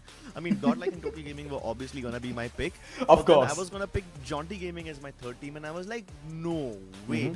For this map, I think OnePlus God's Reign will do once again. They will do really well. Well, whenever you talk about Alpine, we all know the kind of strategy that teams usually go for is always a moot point. They think that it's going to be better for them, and all of a sudden there's teams like Total Gaming just running ham in the entire lobby, getting those elimination points. Somehow they're running away from them and getting those players back. But the momentum, Crips, the momentum is always gone. So I believe that Total Gaming, yes, of course, they're going to be there in the case of Mayhem alongside Jaunty Gaming as well. Godlike on the other end, they've been having that consistency moving forward towards day number 3, and I'm loving the way they're performing. So let's just go ahead and see how well they can perform yet again. Alpine is one of their home places, home grounds, to be honest. So yeah, performance is due, and I would love to see all of these 3 teams alongside yours as well to go ahead and perform, as there's only one difference, right? OnePlus God's Reign, if I'm not wrong. Yeah. We both picked Total Gaming and Godlike. I think we both played it safe in that aspect. I think my prediction is a bit guilty as charged. More safe. Like, it's a bit safer considering the form of OnePlus God's Reign. Like, at the start of the day when I picked OnePlus God's Reign, I didn't realize they would be playing this well, and I'm like, no, now I feel pretty good about my prediction now. That being said, though, predictions can always go wrong. I mean, there was that one game where Godlike were the first team to get eliminated. That might just happen again. So let's see what Alpine has in store for us, ladies and gentlemen. Let's hop into the 4th game of the day. Well, Alpine being one of the better places for most of the teams to go ahead and yet again gain that momentum back. This is the fight for the top 8 alongside top 12 teams to go ahead and perform towards week number 3 and week number 4. So let's just see how well the teams are going to go ahead and choose their spot for Mayhem. As we can see, the flight path is very well dissected for the teams who are much more centric towards the southern side. But if you look towards the northern side, Sunside being one of the places where I believe Jaunty Gaming will be heading forward alongside OnePlus God's Reign. They're also reaching towards that area itself. You talk about TG, they're heading all the way towards Docks. And I believe this might be that golden opportunity for them to go ahead and initiate those third parties whenever they are going to be seen. But now's the time where we can go ahead and witness the drop clash Yogi right in front. And he already has an M24 in his hand, a sniper, to go ahead and showcase what he's made up of. Lexos right in front. MP40, good shots. Suddenly, Yogi is feeling the wrath, and he's feeling the heat for now. He knows the information. It's imminent. It's out there, but he's not able to capitalize. But wait a second. Nancy from the other corner. He's initiated things on a very good note, and it's Silver Eagle to fall first. Their wings, they've been clipped. And now they're chasing down Yogi. P90 in hand, and Yogi, this might not be it, as 3 players are pouncing on top of him. The golden opportunity is long gone, as both of them, Silver Eagle alongside Godlike, they have 3 people remaining. Finally, the 4th player has been plugged back in, but Somi, what was he thinking, taking fight in the open? I mean, Marco is right there. Those shots were on point, and there comes a revival. Jod. He's still going ahead and mending himself. Godlike, they're on to a big rampage. They want to go ahead and get all of those points. Eliminations coming left, back, and center. And Lexos, I believe, he's the last man standing.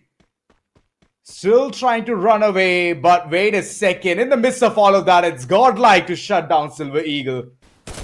Not a good start for them, but here's a place where we all were looking for. Nightmare. They have been having a very rough time, and finally they have started with a triple takedown, and that itself is bonkers coming in from their end. Vashishta close by and plugging the players has been one of the key factors from Vashishta, as they need those points, they need those eliminations alongside the player advantage as well. Yeah, and the only team who needs it more than Vashishta is Team Hind. Now, just because they managed to pull one of their players back into the vending machine doesn't mean that they can afford to lose another one.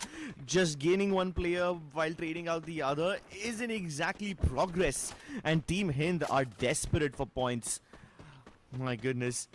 If Team Hind keep donating points like that to whoever they face, they might just become the most prime target. And this time, Vashishta Esport have already eliminated Team Hind. Again, 2 points only. This is not at all the sight that Team Hind want to go ahead and see. Online qualifiers versus league stages. The difference is night and day.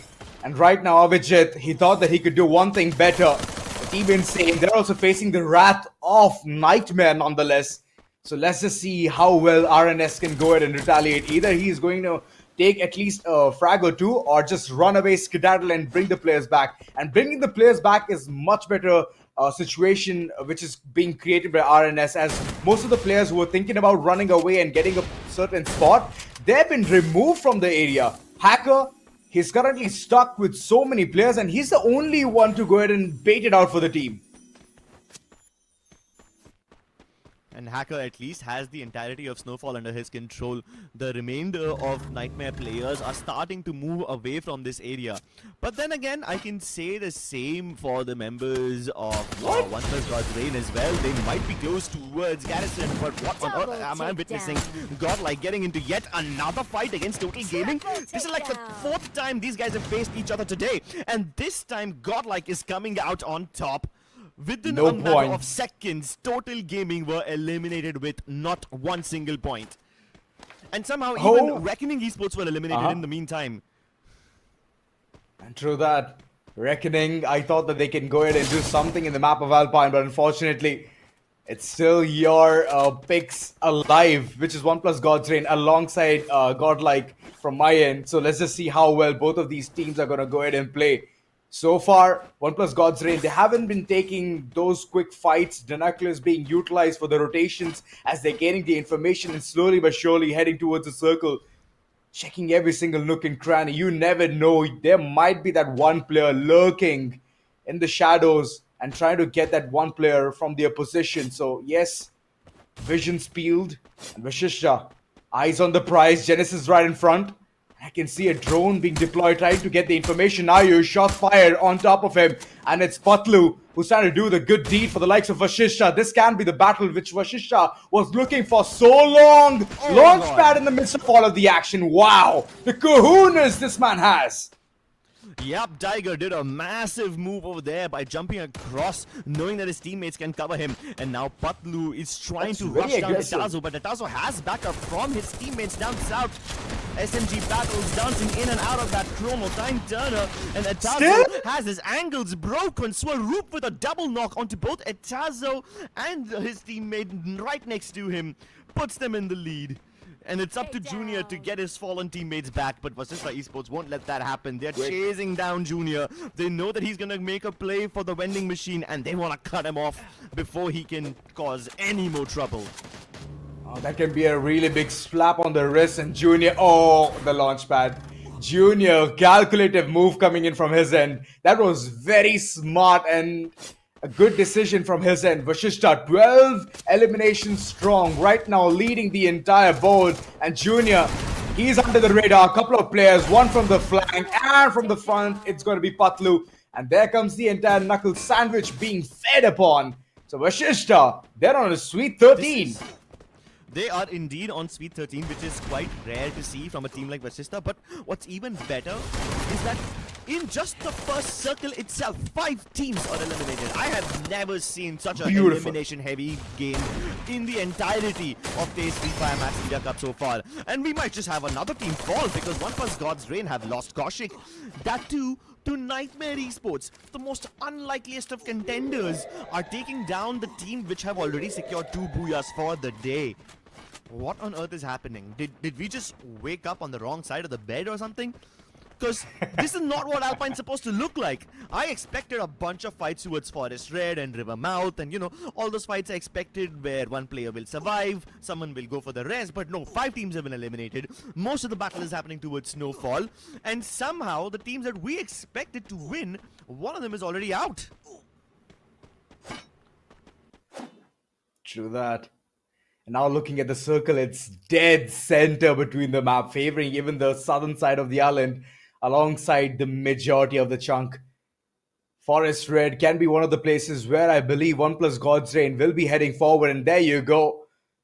Quick cash in and the players are back into the picture. A couple of them just yet and the others are yet to come. Last man, I don't know how he's going to be back, but he will for sure be there.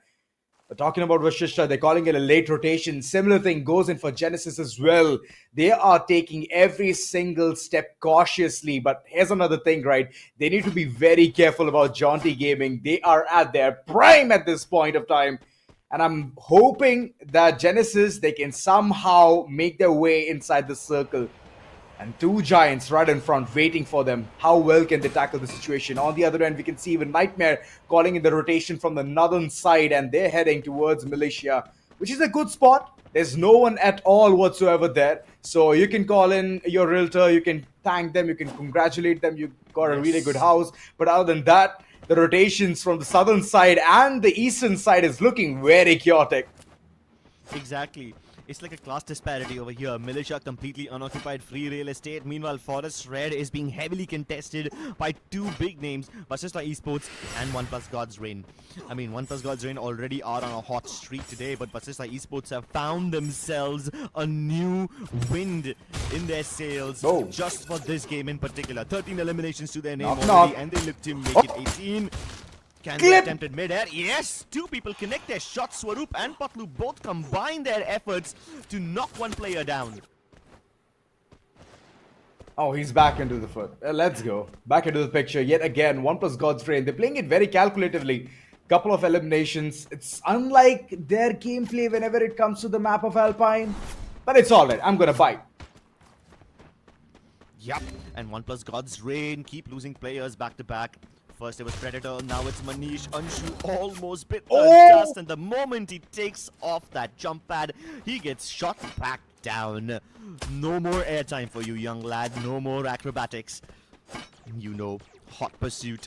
Kaushik and Anshu heal each other up with the healing gun. The treatment gun really helping out them quite a lot. And it seems like for the time being they've made their escape. But Vasista Esports don't really need to follow them now. They can just head straight towards the circle and it's free entry for them.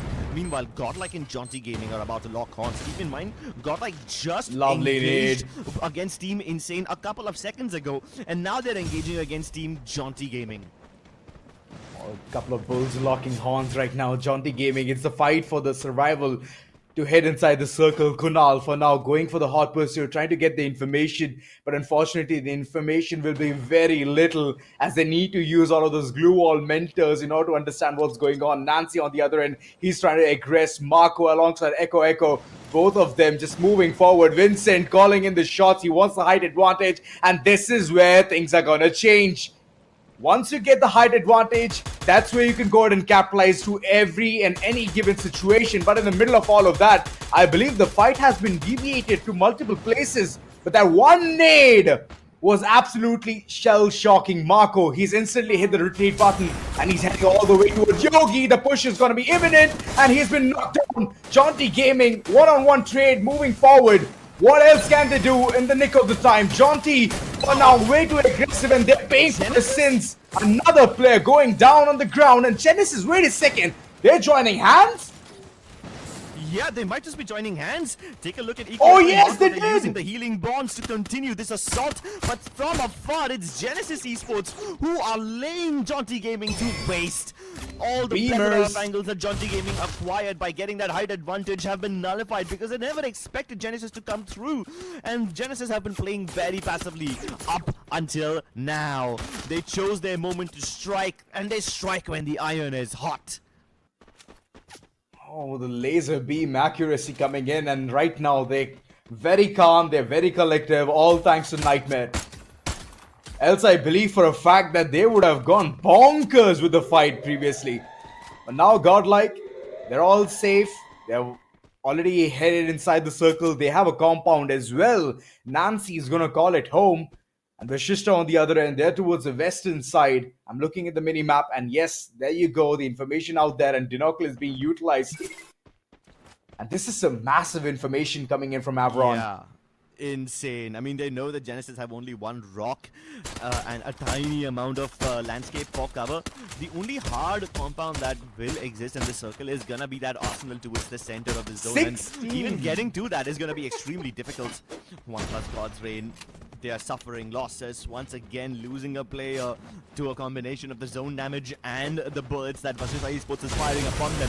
But Vashishta Esports now have a new target. It's Genesis. Nancy rushes through. It's Godlike who are engaging with Genesis in the center. Do Vashishta take shots at this? Nope, they've got their hands busy. And Godlike capitalize on this one.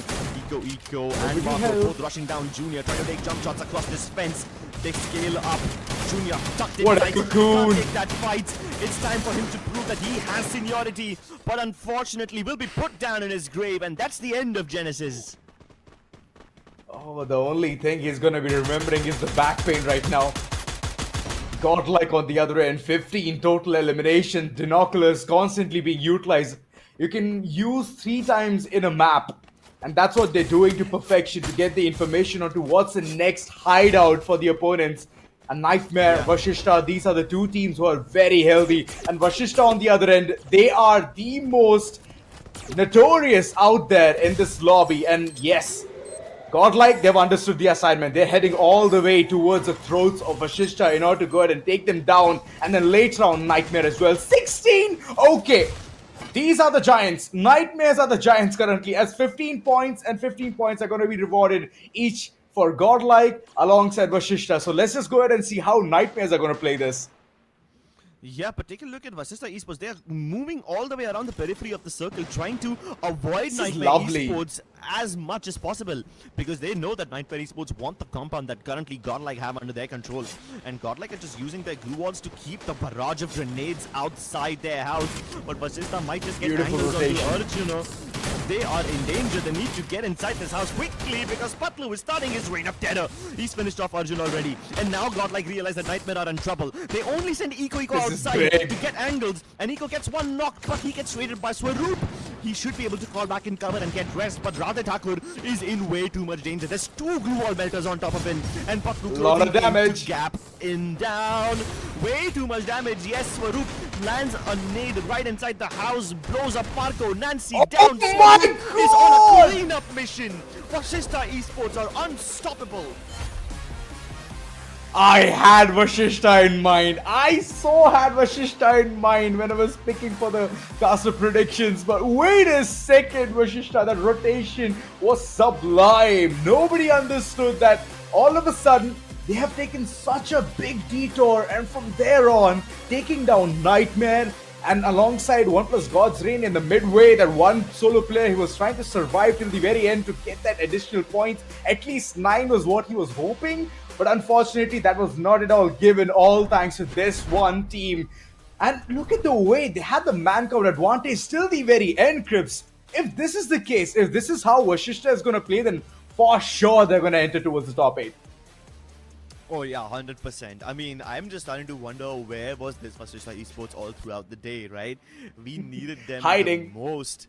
hiding. They were just biding their time, waiting for the perfect moment to pop their heads out in the open. And Exactly. they know that if you pop your head out, you better not miss, because you can get shot back at. And I love the rotation. You saw how Nightmare Esports and Godlike are just like fighting each other near that house, and Vasista just went all the way around them, making sure that they can get Big brain. free angles onto Nightmare Esports. And just by having the knowledge of what angles they will be, favorable at, or what angles will lead Nightmare to be more exposed than usual, just by knowing all of that map topography, they were able to secure way too many eliminations and the booyah as well. Let's take a look at that fight once again, because Vasista cleaned up house with this one. Well, there's another point to be highlighted as well, Cribs. As we all could see, look at the way Godlike has been pincered inside that house. All they can do is play passive. And that's the problem of playing passive. One nade is easily going to destroy the entire house. And that's what happened. Echo, he was revived. But in an instant, Patlu with a launch grenade, every single thing falling right. And look at the cover-up coming in. They did not even get the room or the space to breathe. And look at the happiness coming in. Tiger very happy. Patlu, well, his flank abilities and the way he called in the shots were absolutely insane. Swaroop and Yuno being one of the key players for the likes of Vashishta has proved so lethal in the map of Alpine.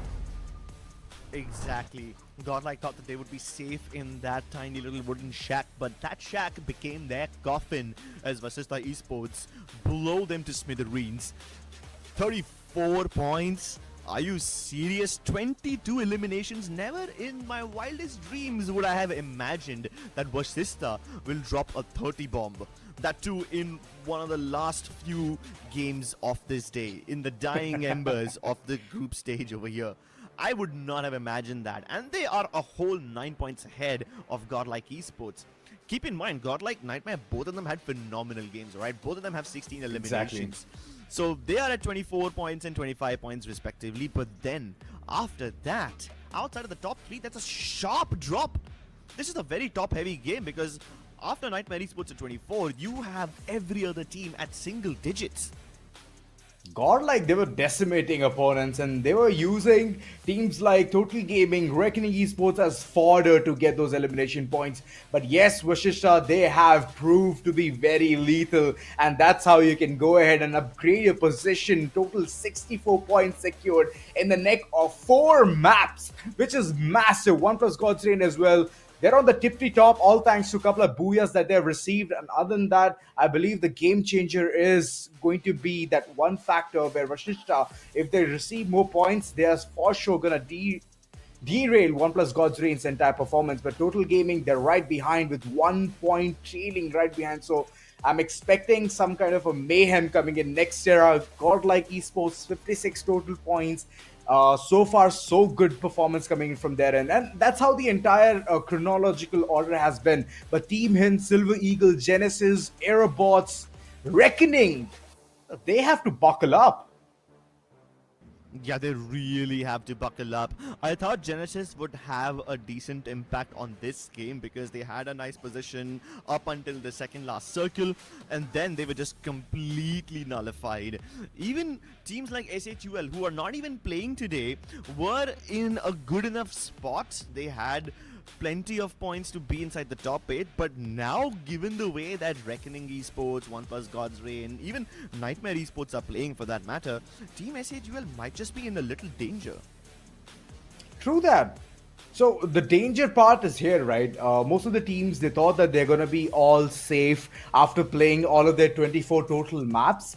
And now, all of a sudden, they're thinking that, the amount of maps that they've played, they're thinking right now, it might be easy for them to go ahead and be in the top 8, but teams like Jaunty Gaming, Godlike, they're all playing so well. Even Nightmare is showcasing some insane performance. We could see in the previous game itself. But all thanks to Vashishta, they could go ahead and dethrone all of these players as well. Vashishta can also be one of the contending team towards the top 8. And once they do that, then I believe things are going to dwindle down for all of the teams who are planning to go towards the CS mode of this entire action. But talking about the MVP, it has to be Patlu. This man is insane when it comes to the entire calling skills alongside the entire maneuverability of the team.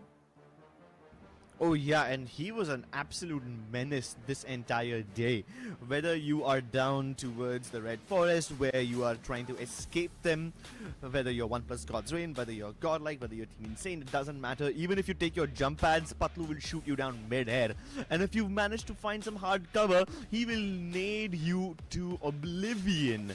Amazing set of abilities he's also got equipped. He's got Alvaro as well as Beaston for the grenading effect, but at the same time he's using Chrono alongside Maro, so he needs a little bit of defense, he needs a little bit of long range shot as well, long range damage with the Maro. So yeah, he's basically trying to be the all-rounder over here, whereas everybody else on his team is playing a relatively normal composition when it comes to passive abilities. But if you take a look at them, not a single player has movement abilities like Tatsuya or Skylar equipped. Tatsuya or Oscar equipped. Well, not only that, look at the amount of damage that has been dealt. Tiger, my goodness, being a sniper, over 4k damage. This is absolutely insane, and he's an absolute giga chat. But there's another point to be highlighted as well, right? Patlu being the IGL, he's even calling those shots, he's even calling in the rotations alongside getting those elimination points. That itself showcases the kind of versatility Vashishta has currently. And the map of Alpine has been a blessing in disguise. You talk about the total damage, yes, it has reached to 44492, which looks like a very nice number. But 777 would have been a very nice addition to it. Total knocks being 86, total eliminations to a sweet digit of 69, and the amount of glue walls that were destroyed single-handedly. Wait, there's another thing to highlight. Vashishta, there was this one player who single-handedly destroyed like 16 glue walls. Whoa. 16! By himself? By himself. That's actually insane. Vashishta Esports, they just wanna destroy all the glue walls. They are basically cosplaying Inspector Daya right now. They're gonna come up to your door, kick it down, and basically leave you no place to hide behind. And yeah, Patlu is ACP Pradyuman then, of course. He's the one sending all of these folks in, and yeah, that just makes sense. Yep. Overall, the kind of gameplays that we're seeing, well, in the nick of the time, all of these teams are planning to be towards the top 8, and they're still pushing, and the others who are still there at the bottom of the leaderboard, they are planning to head towards the top 12. So that is also important. That is also vital, as the pressure will be off of your shoulders and you will be able to perform more in week 3 rather than just performing in week 4 when the opportunity is going to be presented at your doorstep. So might as well buckle up and play your A game in the last 2 maps, as we're going to take a small little break. We're going to see you on the other side.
Welcome back to TEZ Free Fire Max India Cup.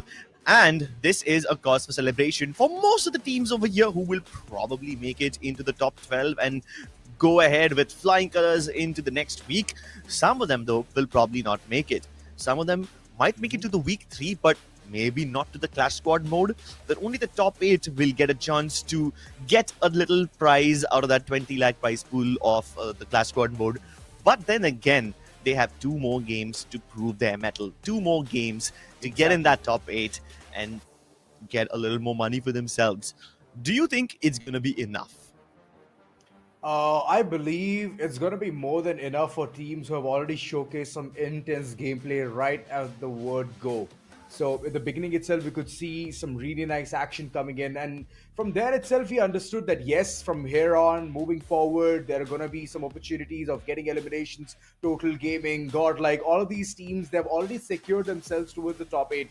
And if this is the situation, right, all the others who are planning to dethrone them or reach towards the top 8, for example, take down SATUL or take down teams like R98, it is going to be slightly tough, but it is still possible. Might as well get a 40 bomber in the last 2 games, and if you do that, it's all going to be really, really good for yourself. But talking about the picks, the caster prediction, we have it out here, and yes, it looks pretty nice for me.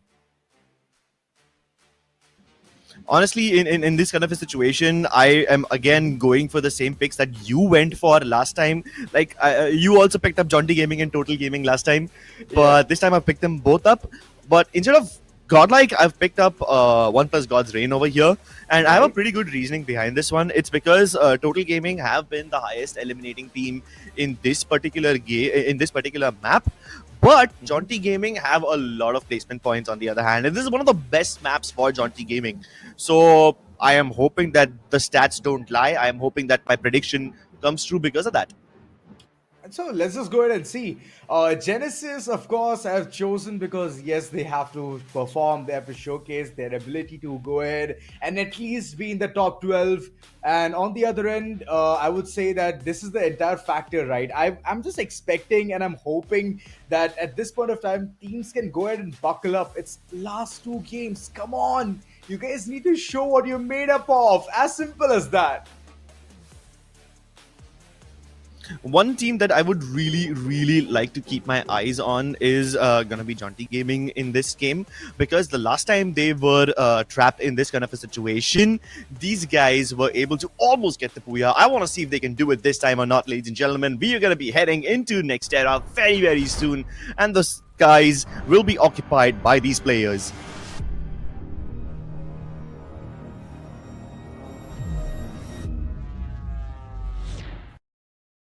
Yeah. All right, Nexterra, here we go. We can see so many teams heading to their desired location, and Boxing Gym always will be contested from the likes of Jaunty Gaming, and they have already locked and loaded. I can see Kunal, a bit of extreme ends being implemented, and Aerobots, they're right on top of them. Alongside, we have Ashishta as well, who has had such a good game.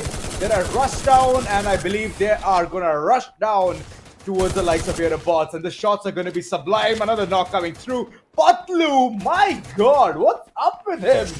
He's just constantly wreaking havoc onto whoever is coming towards the desired location. And this is absolutely amazing. Vashishta, they have just upped their game in like miles. And with this said, Aline, he has brought back to the picture. Good knocks coming in, but the manpower advantage will always sting in a 1v3 situation. Oh, there comes the giant launch pad, and Tiger, so far, he thought that he could escape, but unfortunately, the train of escape has already long gone. 1+ God's Reigns, they are right behind on the trail, and I believe Tiger needs to escape right about now, and he did. HP was so low, but still he managed to do that. The follow-up coming in, and all of these players heading into enemy territory. 1+ God's Reign. Right now, whatever is left, they're busy looting it. And once they do, I believe they're going to call in those shots moving forward, heading towards that desired location for Mayhem. But wait a second, Total Gaming, they're also joining hands. They have already made their way from Intellect Center towards where Jaunty Gaming has reached right now. This is big. And look at that Aztec. Instant rebuttal, instant knocks coming in. And if this is the case, then teams are not going to get the entire place to go ahead and understand what's happening. Vending machine. Godlike going ahead and getting all of those desired weapons for themselves. But Jaunty Gaming, they have called in the cleanup crew. It's Total Gaming.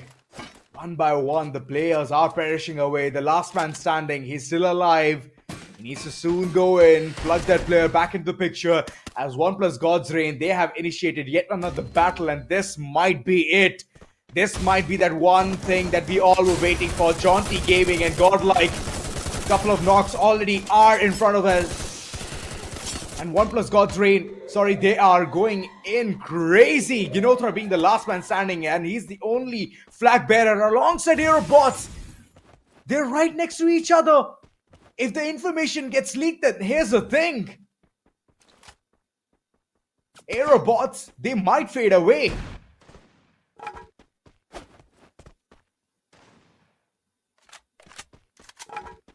To rage against the dying of the light.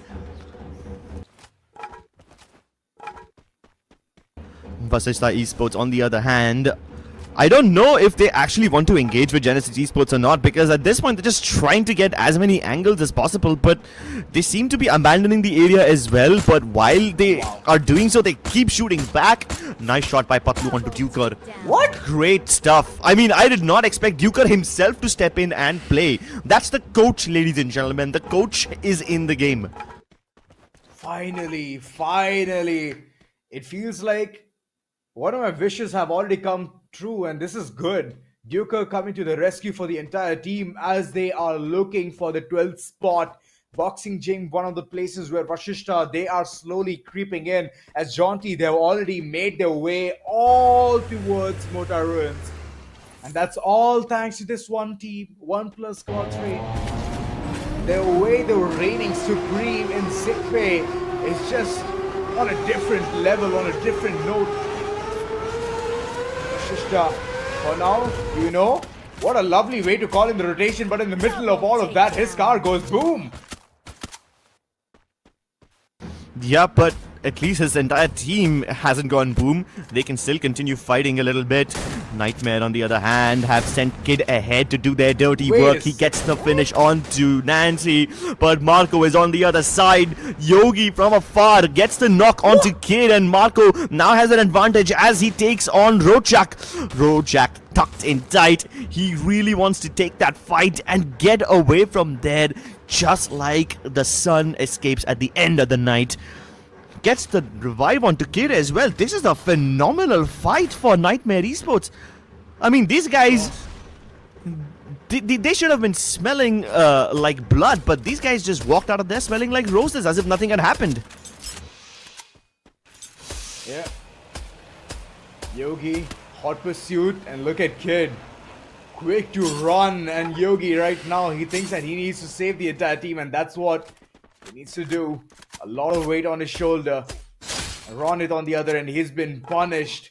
Aerobots, they're showcasing that they're still alive, but I do not know how much alive are they. They're not at all raging against the dying of the light. They're just kick back, relaxed, and shake. He has the information from the likes of Genesis, but wait a second, there is no aggression whatsoever. They're still trying to zero in the pinpoint location of the opponents, but that's what happens if you're going to stay there for a longer time. There are going to be a couple of players rushing at your throat and getting your elimination. Lesson learned the hard way. Yeah, and she really thought that Genesis Esports won't go out of the way, out of the blue zone to finish him off. Nope. They absolutely will. It's just the first zone. They can tank that much blue damage, and Genesis Esports really need those points, so they're getting desperate. I mean, have you ever seen this team pick up 7 eliminations before the first circle finishes closing? Because I haven't. It's It's a move of desperation. Top 12 is the goal for them. The underdogs still trying to make their way and showcase that they're still the one team that can go ahead and do a lot of damage. Total Gaming on the other end, so far they have been very quiet. They have the height advantage, which means they have the bird eye view dead center inside the circle. And with that said, whichever teams tries to go ahead, hit the crossroads towards Intellect Center, they're going to be paying for the sins. And Shamo B, for now, he has been taken down. One by one, the cookies are crumbling. And Aerobots, they're not able to form any kind of a shape from a clay. Yeah, it looks like the mud is still too wet to be molded into a nice spot. For now, Aleem, he might be taking some pot shots at Genesis Esports, but they seem to be unbothered, just ignoring Aerobots and moving towards the zone. Their destination is basically written in stone over there, and nothing can stop them from embarking on this journey towards it. And there's so many people trapped outside the blue now. It's Aerobots who seem like they wanna be here, but secretly they also want to gatekeep OnePlus God's Reign. But I don't know if they're aware about Reckoning's position over there, so there's a lot going on. And Manish clears up his target feed by finishing off Aleem, and that's one less player for Aerobots. Luckily, the vending machine is still nearby, so they can obviously bring him back. Oh, but look at this. Godlike versus Total Gaming again. This is like the 4th rematch that they've had.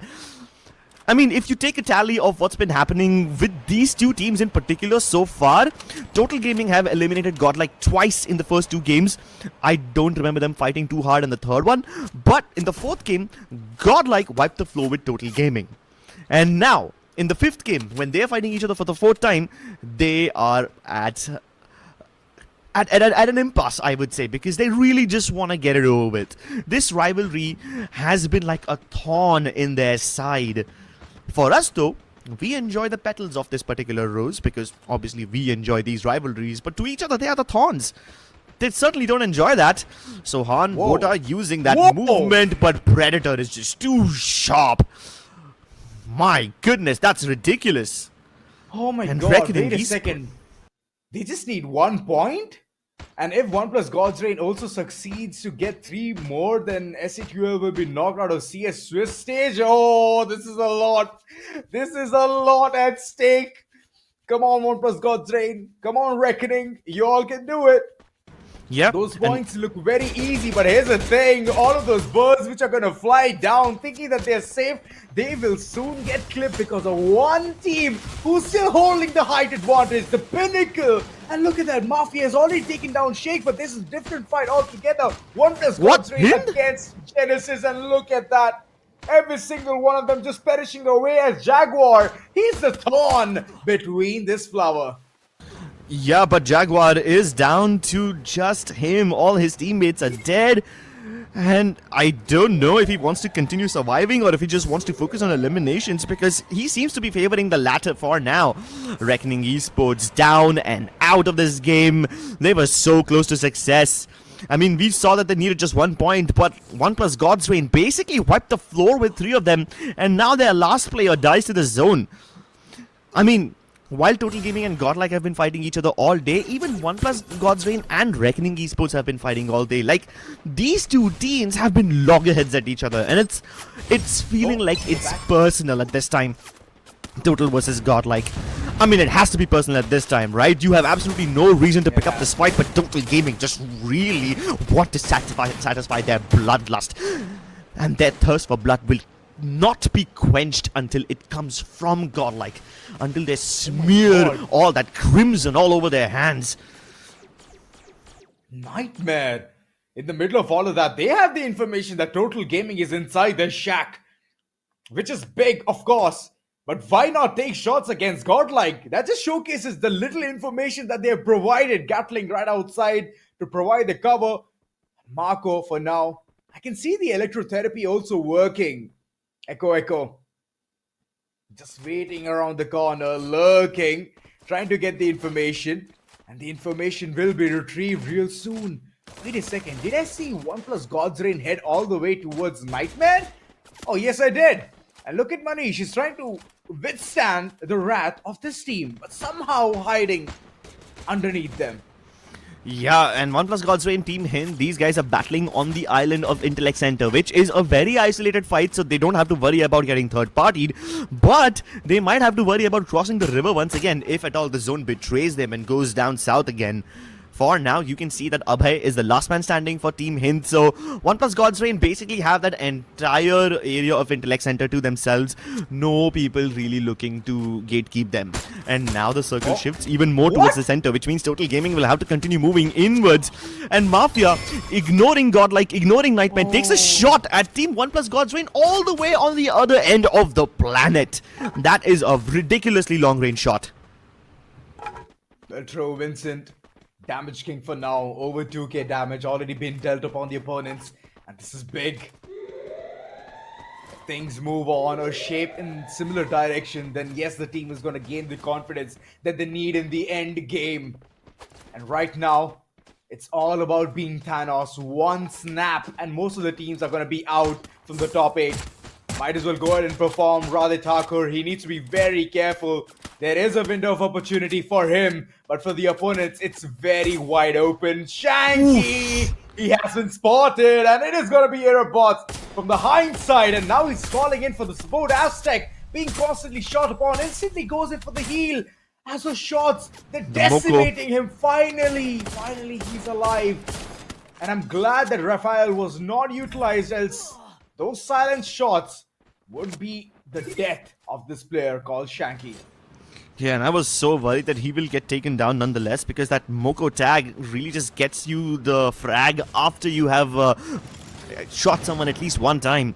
OnePlus God's Reign, they will fall, they will be eliminated, but now in control of this garage house are Jaunty Gaming and Nightmare Esports, still wrestling for control. This is a big knock. Jaunty Gaming, the way they're just heading forward, it's like they are the Grim Reapers. They're slowly sucking the living life out of the opponents. For now, all stable. Block the ways as well for the entry. Nightmare, what a way to play this one. And they're getting in Jaunty Gaming's head right now. Kind of living up to their name, they are turning this little daydream of a compound into a nightmare. But this might just be the best compound so far, because take a look at the zone shift. They will have to abandon this the last. But Godlike, they hold on. Total Gaming crash into them like the waves of the ocean crashes upon the shore, and Godlike hold their own. They also eliminate Genesis in the process, who I think after a very long time have acquired double-digit elimination, so that's a big game for them as well.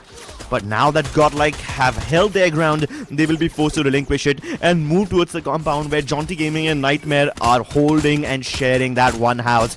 Not very nice roommates, but maybe those roommates will unite as Godlike try to gate crash this party, and even Vasista Esports are trying to stop them from crossing across that gap.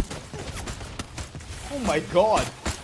Vashisha, what is up with them? They're on a different level, but talking about Swaroop, he's already been taken down. Right now the revival is going on, and Aleem in the middle of all of that. He thought he can be the sneaky lad, but unfortunately he has been taken care of at the cost of a couple of players. Vashisha, they have lost those big guns, and now they have no vending machine to call in those players. Crossing in like a pelican, one player already knocked over. Last man standing has been dealt with. A Nightmare, all thanks to their vigilance. This entire thing has come down to an end. Now the battle is already initiated. Nightmare, this was a long-awaited battle. Godlike on the other end, one player already knocked, and Ruchak, he's trying to give him the revival, but unfortunately he has been taken care of as well. Yogi! A couple of knocks coming in, and it is going to be Jaunty who is joining forces, joining hands, and this is it. Jaunty Gaming yet again taking another booyah. I mean, we already knew that this team is extremely strong on this map, but I expected them to be in the top 3. I didn't know my prediction would be this great. Booyah for Jaunty Gaming. But you have to give credit where it's due.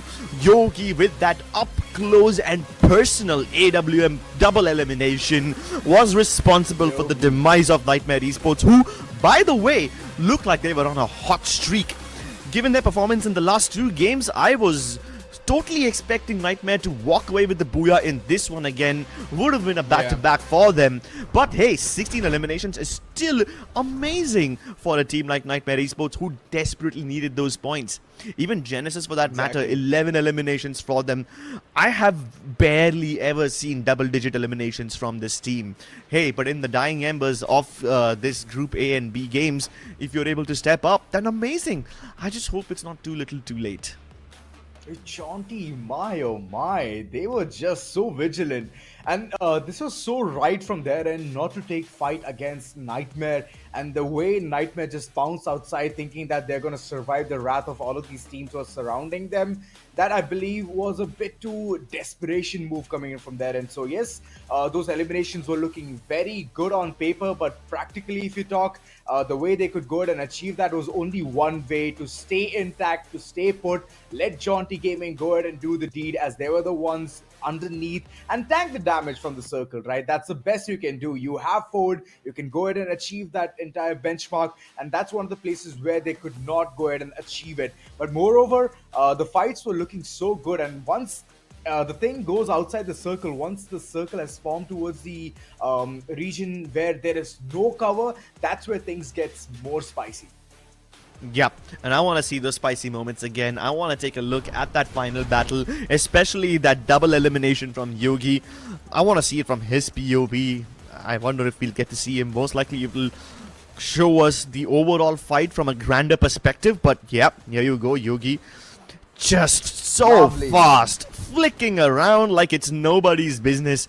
I mean, he was eventually overwhelmed by Jaunty Gaming because both Vincent and Kunal just rushed him. But then again, a 1v4 was not expected of you. I didn't even expect him to survive against Nightmare Esports. The fact that he managed to get 2 eliminations before he finally bit the dust is a huge deal. And that is gonna be amazing for Yogi, who is now contesting to be one of the best players in this lobby.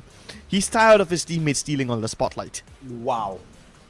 26 Nightmare, lovely elimination game being played from their end. Godlike on the other end with 19 total points, 1 plus God's Reign with 16, and that's the kind of gameplay that they needed. Consistency is the key. Minimum 12 points is what the ask was, and now they're overperforming. They have like 16 total points, so let's just go ahead and see how well they can change the overall tally when it comes to the last map. And Genesis, they have also performed, getting 11 total eliminations. Aeropods, slowly but surely, they're also showcasing that yes, they have the potential, but I believe it's little too late to do that. Vashishta with 13, and they have kept those numbers very consistent as well. Total Gaming with 11, so I know for a fact that those final map is going to be a lot more dangerous than expected. Talking about the MVP, it has to be Jarvis.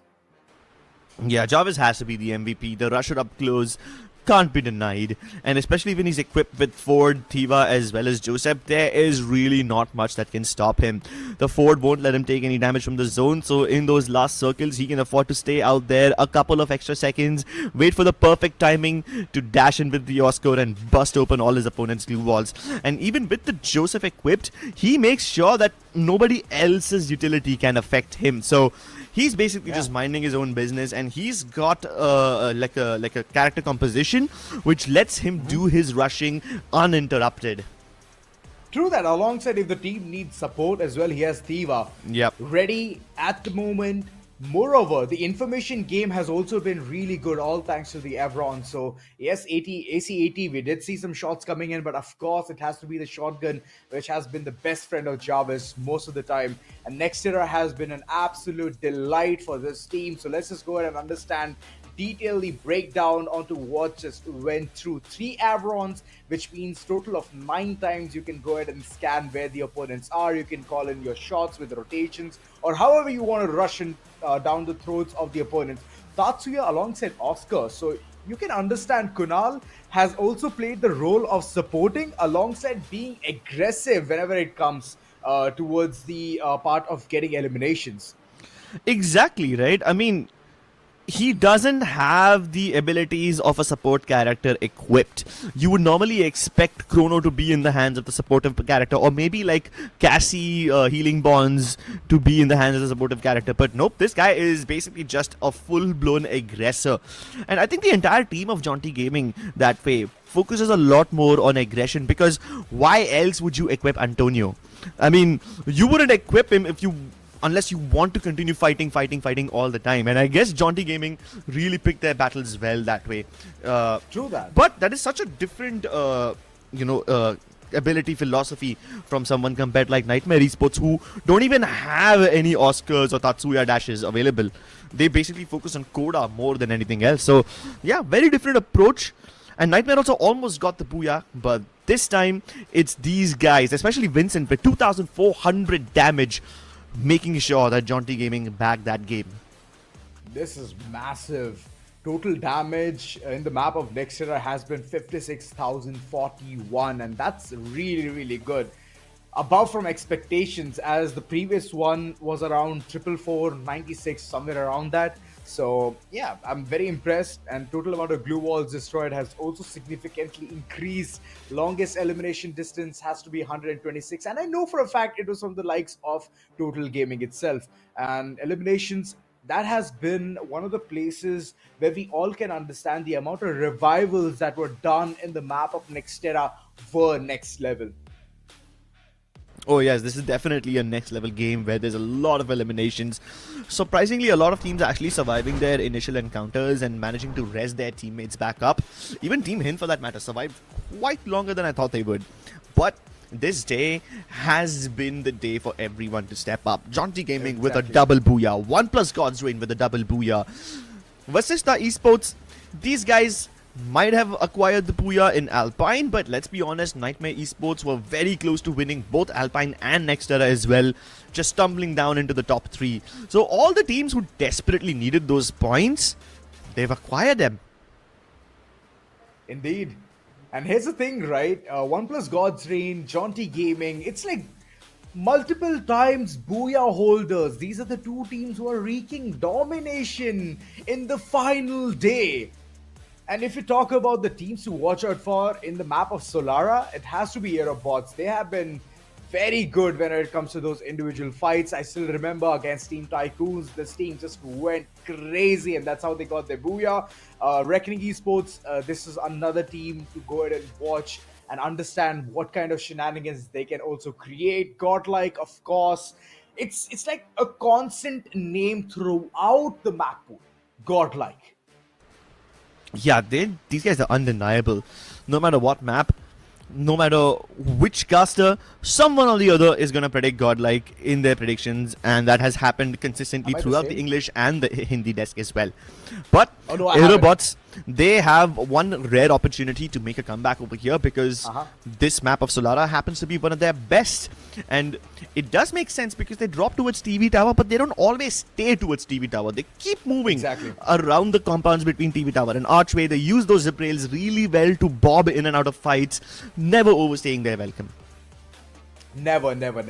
It's like they just know the amount of time they need to spend towards that area, and then later on expect something big moving forward whenever they call in the rotations. Riders Club can be isolated, but I know for a fact that multiple teams are going to be heading towards that one specific spot in order to stop down Vasishta in their tracks. Windmill Genesis, of course, Delta Isle being Reckoning's area, and Reckoning, that 1 point is still due, and they need it desperately in order to at least make certain teams exit their way. Aquarium, Casa Vista, one of the places where we can expect most of the action coming forward, but TV Tower can be a prime spot for so many teams to call in a lot of mayhem. Studio as well can be called in as for few teams as a instant retreat button to head there and use the vending machine, call in the fallen comrades, and then later on band together again, moving forward to whichever team started the initial bloodlust. So it's going to be fun. This is going to be the final map of the entire league stage. So yes, fingers crossed. Let's just hope and pray for our following teams to go ahead and reach towards the spots that they desire for. Yep, and there is a lot at stake. To be honest, all the teams that have worked so hard so far have just one more game left to go. And also, that's just for the teams, you know. There's something special waiting for you at the end of this game. So make sure that you watch this game. Obviously, don't miss it because it's very entertaining. It's probably going to be the hottest game of Free Fire Max that you've seen all season so far. But there's a massive surprise waiting for you at the end of this game as well. So do not go anywhere. Stick around for just a little bit. And trust me, it will be worth it. It is going to be worth it. There's a big reveal waiting through the end of the 6th map. But another factor here, Crips, that is that these teams that we have already predicted, how well can they go ahead and perform in the final map? As we could see, Vashishta, they have already performed. OnePlus God's Reign, they have showcased a lot of performance, couple of booyahs in the final day itself, alongside Jaunty. So yes, I don't know why the names that I should have thought about in the previous game is like coming later on. So let's just see how well the teams are going to perform. But Reckoning, well, that's an interesting choice. Yeah, so and I've picked it up for a reason. It's because I am kind of relying on OnePlus God's Reign to actively pick up a battle against Reckoning this time. You see, OnePlus God's Reign, they really control the entire south and the south and the western periphery of the circle. They take control over the hub, Eco Drain, as well as Studio. These 3 areas are always under the control of OnePlus God's Reign, and they keep on rotating between these places. So I'm expecting Reckoning to beat them at one of these places and win the Booyah because of that. You know, in the middle of all of that, I believe it's going to be Genesis calling in their rotation, and they might be the ones to stop them. Could be, as Genesis, they have been so keen in the rotation part. They have been very low-key, under the radar. They have always played their cards right. But whenever it comes to the final battles, that's where they are falling apart. So I'm just hoping that they can at least figure things out. This is the final map, final chance to go ahead and seal whatever your fate is. This is it. After this, there is no coming back. It's always going to be an opportunity deserved, but it's either going to be in week 3 or it's going to be in week 4 for the BR mode. But for the CS, you have to stay in the top 8 to at least make your slot towards that place. Exactly. I mean, the TEZ Free Fire Max India Cup has a massive prize pool of 1 crore rupees. Of those 1 crore rupees, 20 lakhs are dedicated for the Clash Squad mode. And if you even make it into the Clash Squad mode, just by getting into that top 8, you are guaranteeing yourselves a minimum payout of 40,000 rupees. And that goes to the team that finishes dead last in Clash Squad mode. So just by qualifying for that mode, you get yourselves a little bit of money. Obviously, there's even more money to be won. If you win the whole Clash Squad tournament, you get 10 lakhs for yourselves. So obviously, there's more incentive for you to perform better. But right now, there's only one thing you should keep in mind, and that is this last game. If you don't make it in this last game, you can, forget thinking about the next few weeks because they're still far away.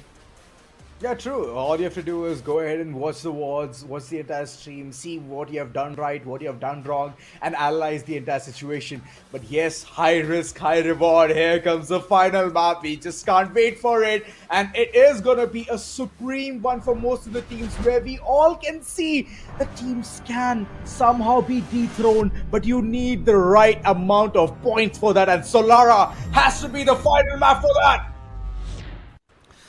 One final time we take off over the skies of Solara, the final game of League Stage Week 2, and these teams have to give it their all. Plenty of teams who are very close to each other between the 6th and the 10th spot now are fighting for those last few spots inside the top 8 so they can get inside the Clash Squad mode. And take a look at this, everybody is avoiding battles. The TV tower area, I expected it to be heavily contested, but only Genesis remained over here. Godlike fall back towards Bloomtown. OnePlus God's Reign take position towards Eco Drain, but Nightmare Esports are not back in the way. That too against Team Hind. Both these teams desperately need their points, and none of them want to give up control of Windmill. Kid at 46 HP only, trying to pre-fire onto Jaguar, but Jaguar will land the final shot, gets that entire elimination, putting the responsibility of Nightmare onto the hands of Radhe Thakur. And even Karma is very low. He doesn't have many resources either. He's running away. Why? This battle would have been so insane. 50-50 chance. Yep, one-on-one, man. 1-on-1, come on! At the nick of the time, they're choosing to escape. But it's alright. Karma instantly heals himself and brings that one player back online. It's a good sign, but overall, he needs to gain more points, more tokens in order to get the rest too as well. And talking about Total Gaming, they somehow have already opened up and they have received one elimination point. It's like easy peasy lemon squeezy for them. Minimum one, maximum double digit. Yeah, I mean, we didn't even watch Total Gaming get into that fight. We were just too busy focusing on Team Hind and Nightmare. But then again, let's be honest, these are the teams that really need more attention over here. We know for a fact Total Gaming is qualifying, but Nightmare and Hind, they are both at-risk teams, and they really need to mitigate their risk to get the rewards. Radhe Thakur gets the shot onto Karma, gets the elimination as well. That UMP paying off dividends for him as NMR get to 4 eliminations. And they might just be able to acquire more tokens to get the rest of their teammates back up as well. So this is a pretty good start for Nightmare, even though they lost 2 of their players. 1v1? Nah. 2v2? Yes. That's how they want to go ahead and take the fight. Silver Eagle on the other end, they've been constantly clipped. Their hopes are dwindling. It's falling down. And George, for now, he has been taken down. Lexos! He thought that he can go ahead and heal. But unfortunately, he has been dealt with as well. Era bots, couple of eliminations, and they're looking for more. Somi, he's coming out of his dugout and he wants to go ahead and provide the support, but in the middle of providing the support, Sham OP takes care of the entire situation. Somi, last man standing, he's running away for his dear life. A 1v1 confrontation where Aleem, with the Tommy, he wants to be the badass and he goes ahead and shuts down the entirety of Silver Eagle. NG Silver Eagle can kiss their Clash Squad mode slot goodbye. There's no chance that they will make it in now. That being said though, opportunities are still open for Aerobots. They had a pretty decent performance today. I wouldn't say they were at the very top, but respectable enough. So they might just stand a chance. And speaking of chances, I think this is Total Gaming giving Godlike a chance to run away. Because they've got the elimination onto Yogi. And at this point, I can write it down. Forget writing it down. I can carve it in stone and say with all certainty that Total Gaming have it out for Godlike Esports. They've got some sort of a vendetta to settle over here. Oh, this is so close. This is so darn close. Reckoning Esports, they are still contesting to reach towards the top 8, and Vashishta for now they're holding the 8th spot right below Team Tycoons. My god, this is such a nail biter of a game. And if this thing continues, right, Crips, teams are going to be so mad at each other that, wait a second, we could have performed, we could have done something better. This is it. Nah. This is the final map where they can go ahead and do it. Total Gaming for now, they're heading forward, and it is going to be the vengeance. Wow, Shanky. Gold. Couple of knocks coming through, and Godlike, they have been decimated. Oh my lord, can you believe it? Because I can't. Shanky flicked that shotgun across. I thought he would run out of his entire screen space trying to make that flick, but now Shanky finds yet another one. Oh my god, he is just relentless. He thought that was a member of Godlike Esports, but he's like, okay, cool, you're from Hind? I don't care. I'm gonna nail you down and just put you on a cross. Total Gaming, 7 eliminations already. In their first circle, by the way. They might just reach double digits by the time this circle finishes shrinking. You know, Total Gaming is fighting for a different reason altogether. It's not for Clash Squad. Not at all. They're fighting for the tippy top, the number 1 position, which is currently being held by NG Pros. And NG Pros, see the kind of mentality this team holds? It's like next level. That's the reason. This is one of the teams that has represented India in an international soil. So, yeah. Now I know why. Yep, and that's also the reason why on the StarCam stream, almost every single time we end up spectating Total Gaming. Because they just play like a bunch of bloodthirsty dogs who are never letting go of their prey. But once again, Total Gaming, they know that NG Pros stand at 398 points. Total Gaming want to breach the 400 marker. That's exactly why they are going after Genesis Esports now in Funfair, the smack center of the circle. There's a very high chance that they will get third-partied over here, but Total Gaming want that to happen. Junior surviving on his last legs. I think Delete might just be in a little bit of trouble because another team is looking to intercept them, but Genesis Esports will bite the dust. And all of Duca's efforts might not be rewarded over here. 11 eliminations already. Godlike have been eliminated. Wait, what? That too against Aerobots? Okay. Aerobots? Well, they have already shifted their gears. They're on 6th for now. And Hind on the other end, same place, same shenanigans. And I believe for now they're figuring out how to go ahead and get more points. This rivalry has to go on for a longer time. Nightmare versus Hind.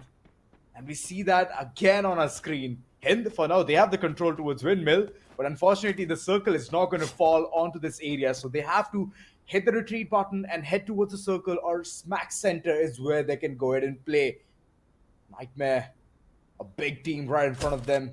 Reckoning, they're the ones to go ahead and plunder down so many players. Left back and center, Delete for now. He has been taken care of. Jaguar, he's rushing down single-handedly. What was he thinking?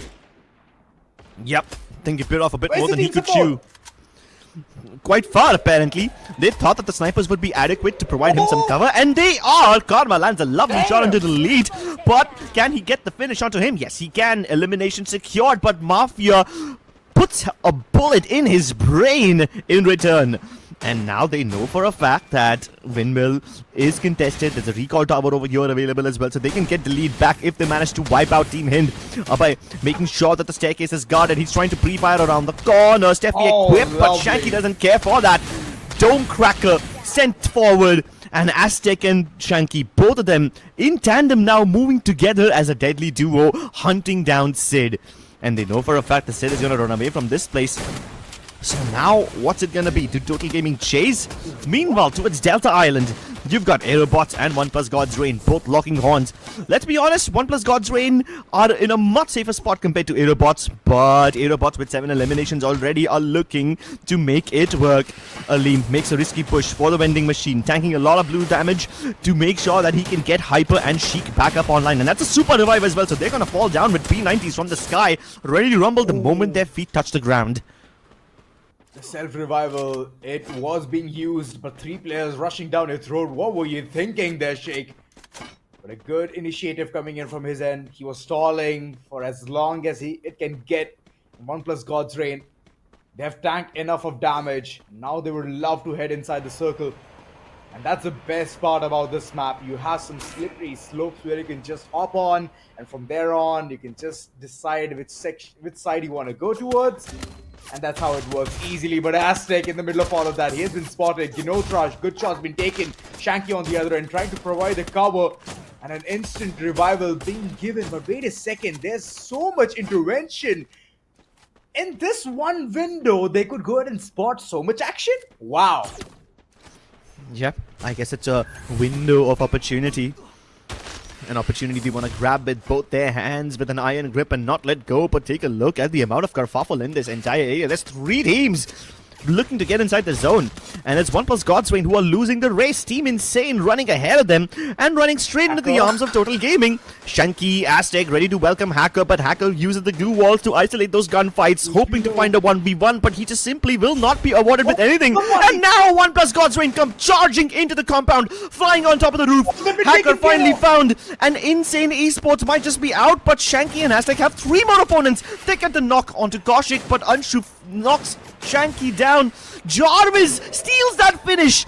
Jaunty Gaming stealing these eliminations away from OnePlus God's Reign, and my goodness, that was daylight robbery.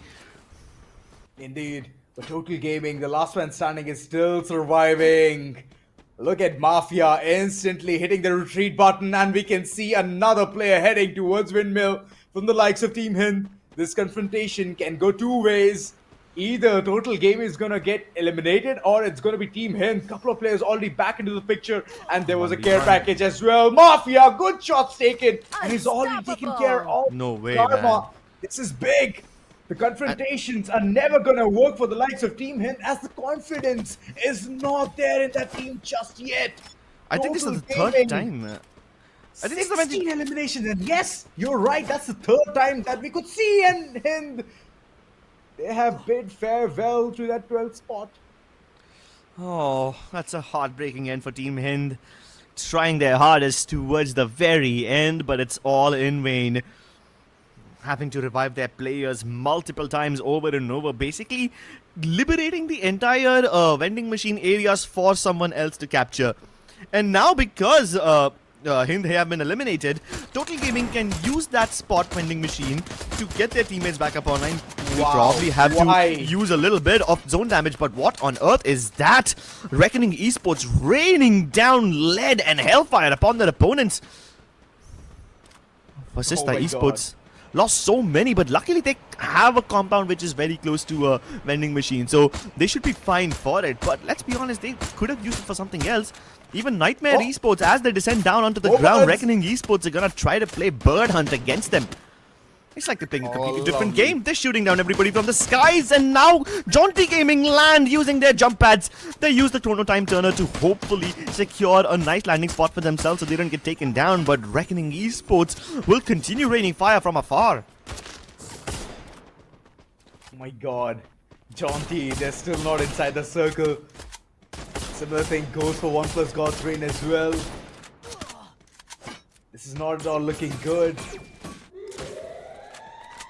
One solo player, Mafia, is still alive. What on earth is going on? Nobody has spotted him.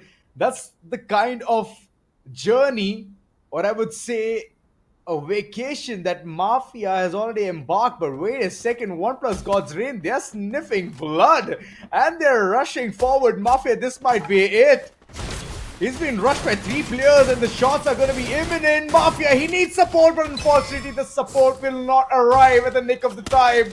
Usually teams are so prepared for the third party, but at this moment, Mafia was expecting it and unfortunately he could not get that.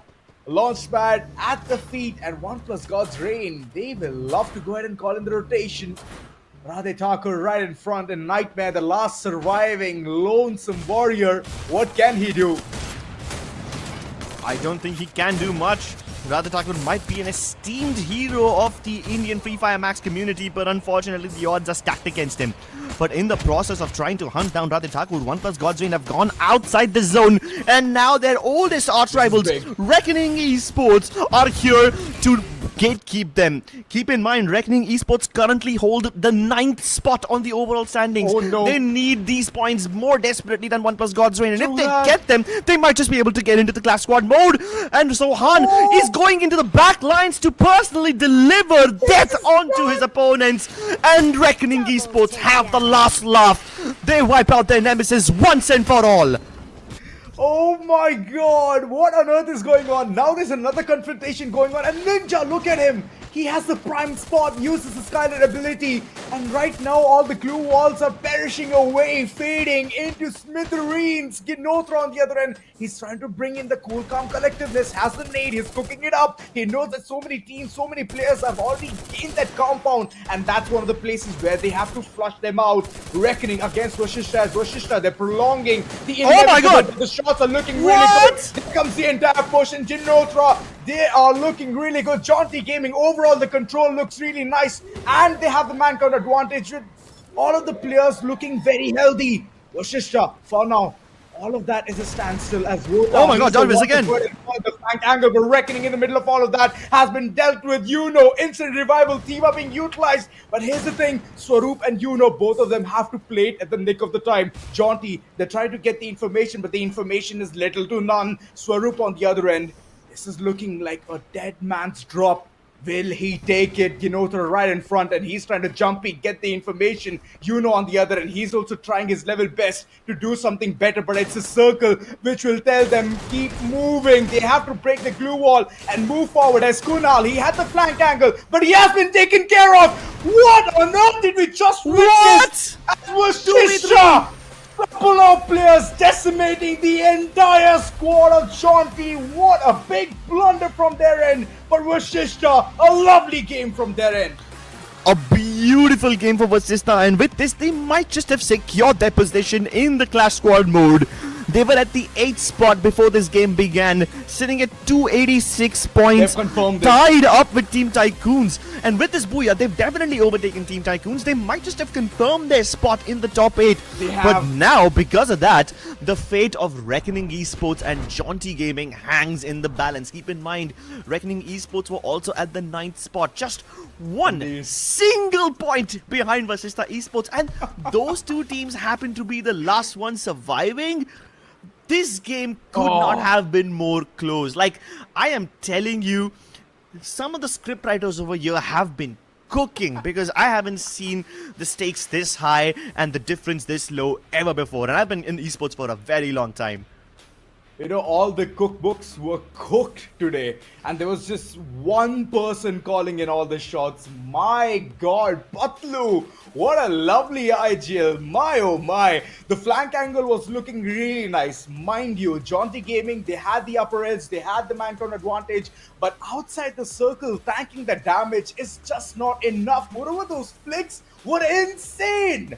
Vashishta, this is like the couple, like, here's the thing, right? I'll tell you how the entire day has been. The big teams could not get the booyah. That's all right. But OnePlus God's Reign, Jaunty Gaming, alongside Vashishta, these are the 3 teams who have received double booyahs. All day long. It's mind-blowing. It is ridiculously mind-blowing. I want to take a look at that replay, because how on earth do you clutch up that 2v3? Take a look at it from Ginotra's perspective, because he was the one leading point for Jaunty Gaming. He was the one who was standing on top of that staircase, hoping to gatekeep the members of Vasista Esports. And Ginotra, Kunal, they both fall. Swarupa and Yuno using that staircase to their advantage, and their footwork is even better than their aim. It is so ridiculously good how they use the glue wall to boost themselves up. And when they jump, they break their opponent's ankles. Patlu can't believe what he just pulled off. I mean, we had written off Vasista Esports, but this day alone, they managed to secure 2 booyahs. They skyrocket from the top 15 to the top 8. Oh wow, like I just thought that Vashishta will do really good, but did not imagine that it's going to be this good. But wait a second, the 16 LMs are looking really nice. Total 21 points, and similar thing goes for Vashishta Esports as well. They have received the booyah. Of course, it's going to be the primary spot for them. OnePlus God's Range just following the trails with total 18 points. Reckoning Esports, they have sealed their deal towards the top 8. Jaunty Gaming, well, the 17-pointer is looking really nice and enticing. So I don't know how many teams would have fallen off the grid of 8, but I believe the overall standing is going to tell us a lot of story. Yeah, and at this point, I'm starting to worry about the teams of Group C. The teams who thought that they were safe yesterday, but now they've been more than overtaken by the likes of Vasista Esports and Reckoning Esports, because these guys have had some banging performances today. What a way to come alive. These are the standings for today, but ladies and gentlemen, they don't paint the entire picture. The overall standings for the rest of the group will also be shown later on. For today, as you can clearly see, the biggest winners, apart from obviously OnePlus God's Reign, are Vasista and Jaunty Gaming with 2 massive booyahs, 98 and 97 points respectively. These teams might just be able to claw their way back into the top 8. Oh my God. Good amount of numbers, good amount of frags coming in, 57 total eliminations, but it's Total Gaming who's leading the charge in terms of elements. But if you talk about placement points, well, Vashishta has been doing a lot. So overall, good performances from all of these lads. And this is it, guys. Those maps that we were all talking about, total 24 being the case, has all come down to a standstill. And these are the 3 teams who dominated in any and every given opportunity. Kalahari, Nexterra from the likes of Jaunty Gaming, then comes Purgatory and Bermuda. Back-to-back booyahs being received by OnePlus God's Reign. And yes, Alpine and Solara has to be Vashishta Esports. The MVP has to be Yuno. What a lovely performance coming in. Yuno, Vino, and everyone knows the kind of abilities that utilize Steffi specifically. Blocking all of those throwables has been a boon for this team.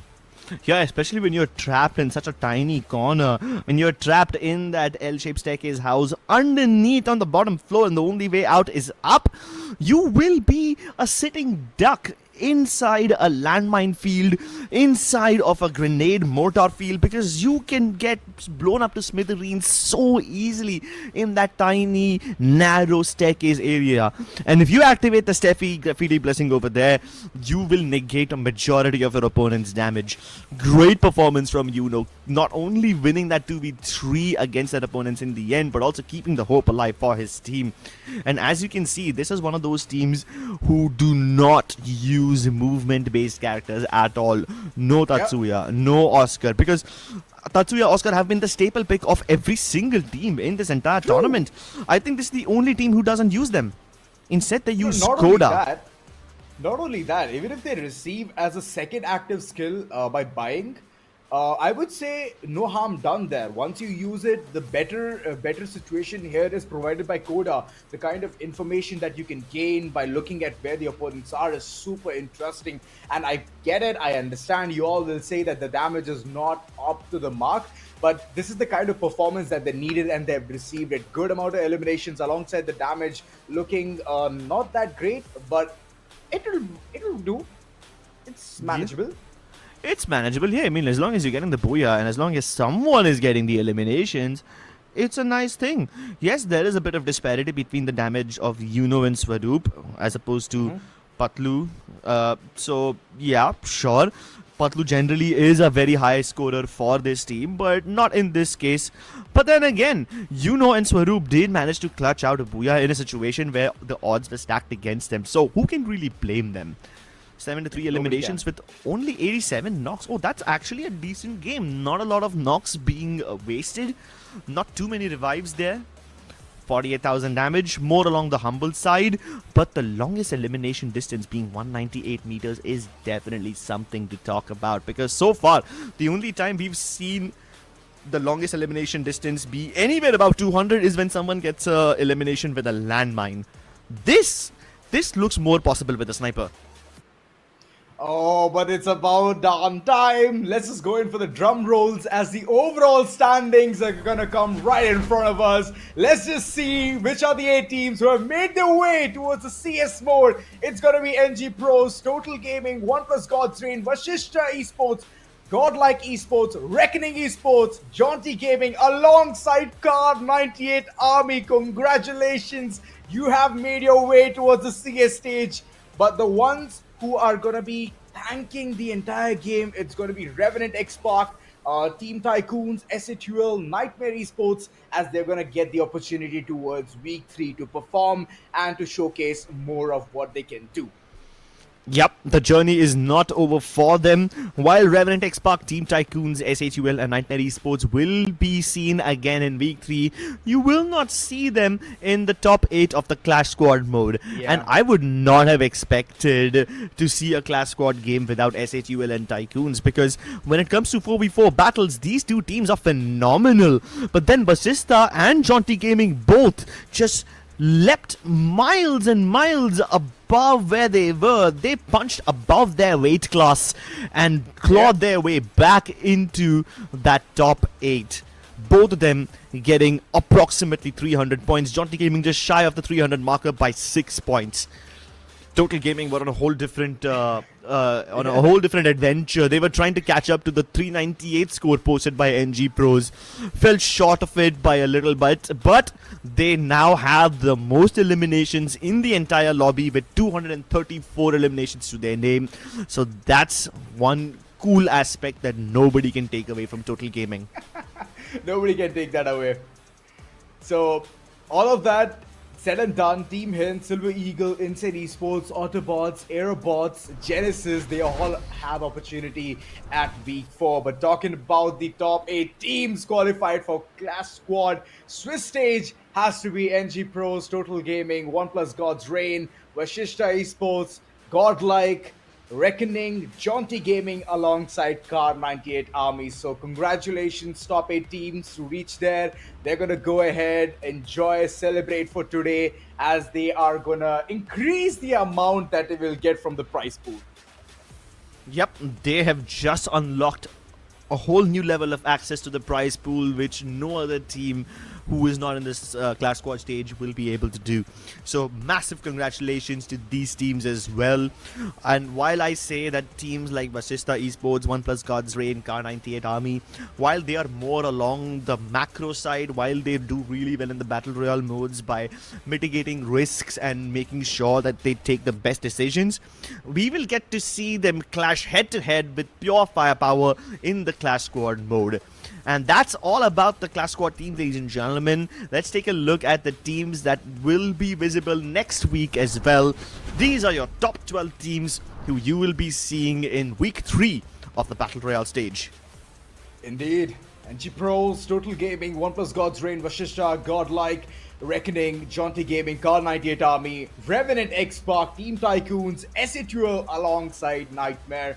Nightmare, what a performance coming in from their end, man. I just can't believe that Genesis, they were so close in defeating Nightmare. All they had to do was keep their cool, calm collectiveness, but they got stuck with so many battles in the middle of all of that. They got eliminated. So Nightmare, the performance was up to the mark. They were getting those points against Team Hind, against any and every opportunity which was presented right in front of them. So overall, a really good game coming from their end. SA2L, they are still yet to go ahead and showcase their lethal performance.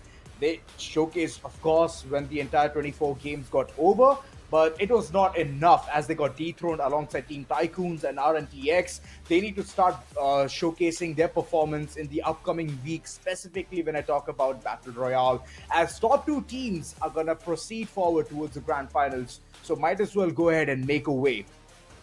Would have been lovely to see teams like Team Tycoons and SA2L in the class squad mode as well, because their 4v4 battles are a spectacle to witness. But I guess we will give some other teams this opportunity to participate in the class squad mode instead of them. And the journey isn't over for them just yet. We will have a lot more Free Fire Max action next week as well, starting some of your favorite teams. Now, I know a couple of people over here in the chat were really supporting teams like Genesis Esports, Aerobots and Autobots as well. Unfortunately, you won't be seeing them next week, but the journey isn't completely over for them yet. Maybe there's a beacon of hope that will be tossed towards them in the last week of the league stage. So let's just see how well they can perform. But all of these teams that we could see today, Crips, it was a treat to the eye. But we were 100%. talking about that one trump card, right? The kind of information that we were about to provide, the mystery that we were about to showcase. So I believe that's going to be super interesting. It's still right across the entire stream, so wait, do not evacuate just yet. But talking about week 3, Crips, it's going to be super exciting how all of these 12 teams are going to go ahead and perform. We have seen the top 8 perform so good, but the others, they still need to buckle up. Nightmare, they have made their way. Might as well go ahead and showcase what they can do in week 3 as to why they're the most feared when it comes to the underdog team. So I'm super excited, super interested to go ahead and understand the kind of shenanigans that they can create. Moreover, SA2L, still the games are pending from their end. The kind of team that they were in online stage, and now the difference is day and night. So might as well go ahead and close in the gap and showcase why you're the most feared team out there. Exactly, there were a lot of supporters of SA2L out there who really wanted to see their team in action, and they will get to do so. But ladies and gentlemen, there's something better in store for you guys. We promised you a surprise at the start of the day, and we will deliver on the promise. Keep in mind, ladies and gentlemen, this is gonna be a spectacle that you do not want to miss. And that's exactly why you should keep your hands together. It gives me great pleasure to reveal the surprise to you, and it is my honor to present this to you. Enjoy, ladies and gentlemen.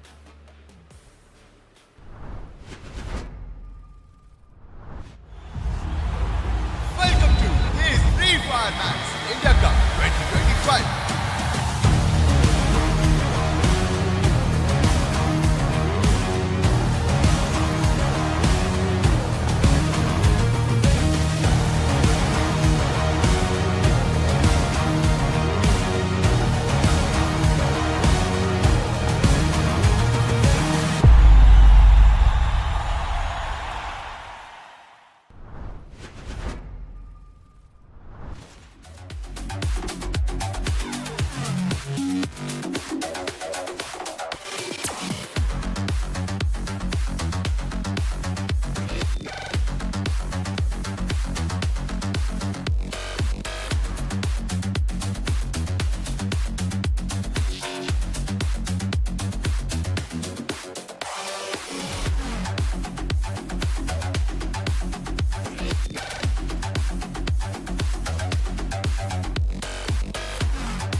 Girls, but ain't a gallus. So shit, but ain't a dealer.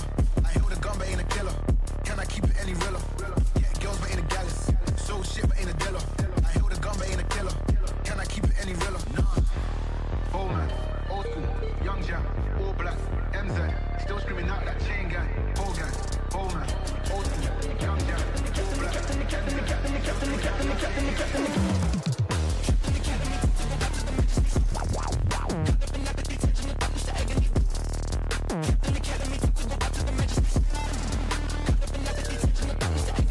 Smoke up, that's in the blem. Free up the guys and dip out the ends. Jump in the ride and burn out the rooms. Don't stop, don't touch the boy that I'm in. Look what he got for events. Skin kept close to you, plotting on them with the tits on 10. Back in the back, that's on tap, all ready to go and jump in.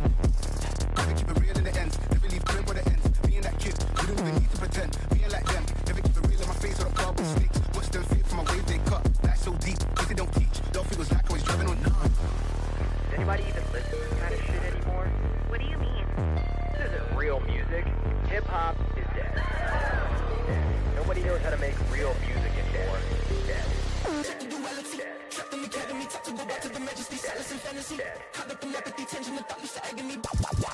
Dead.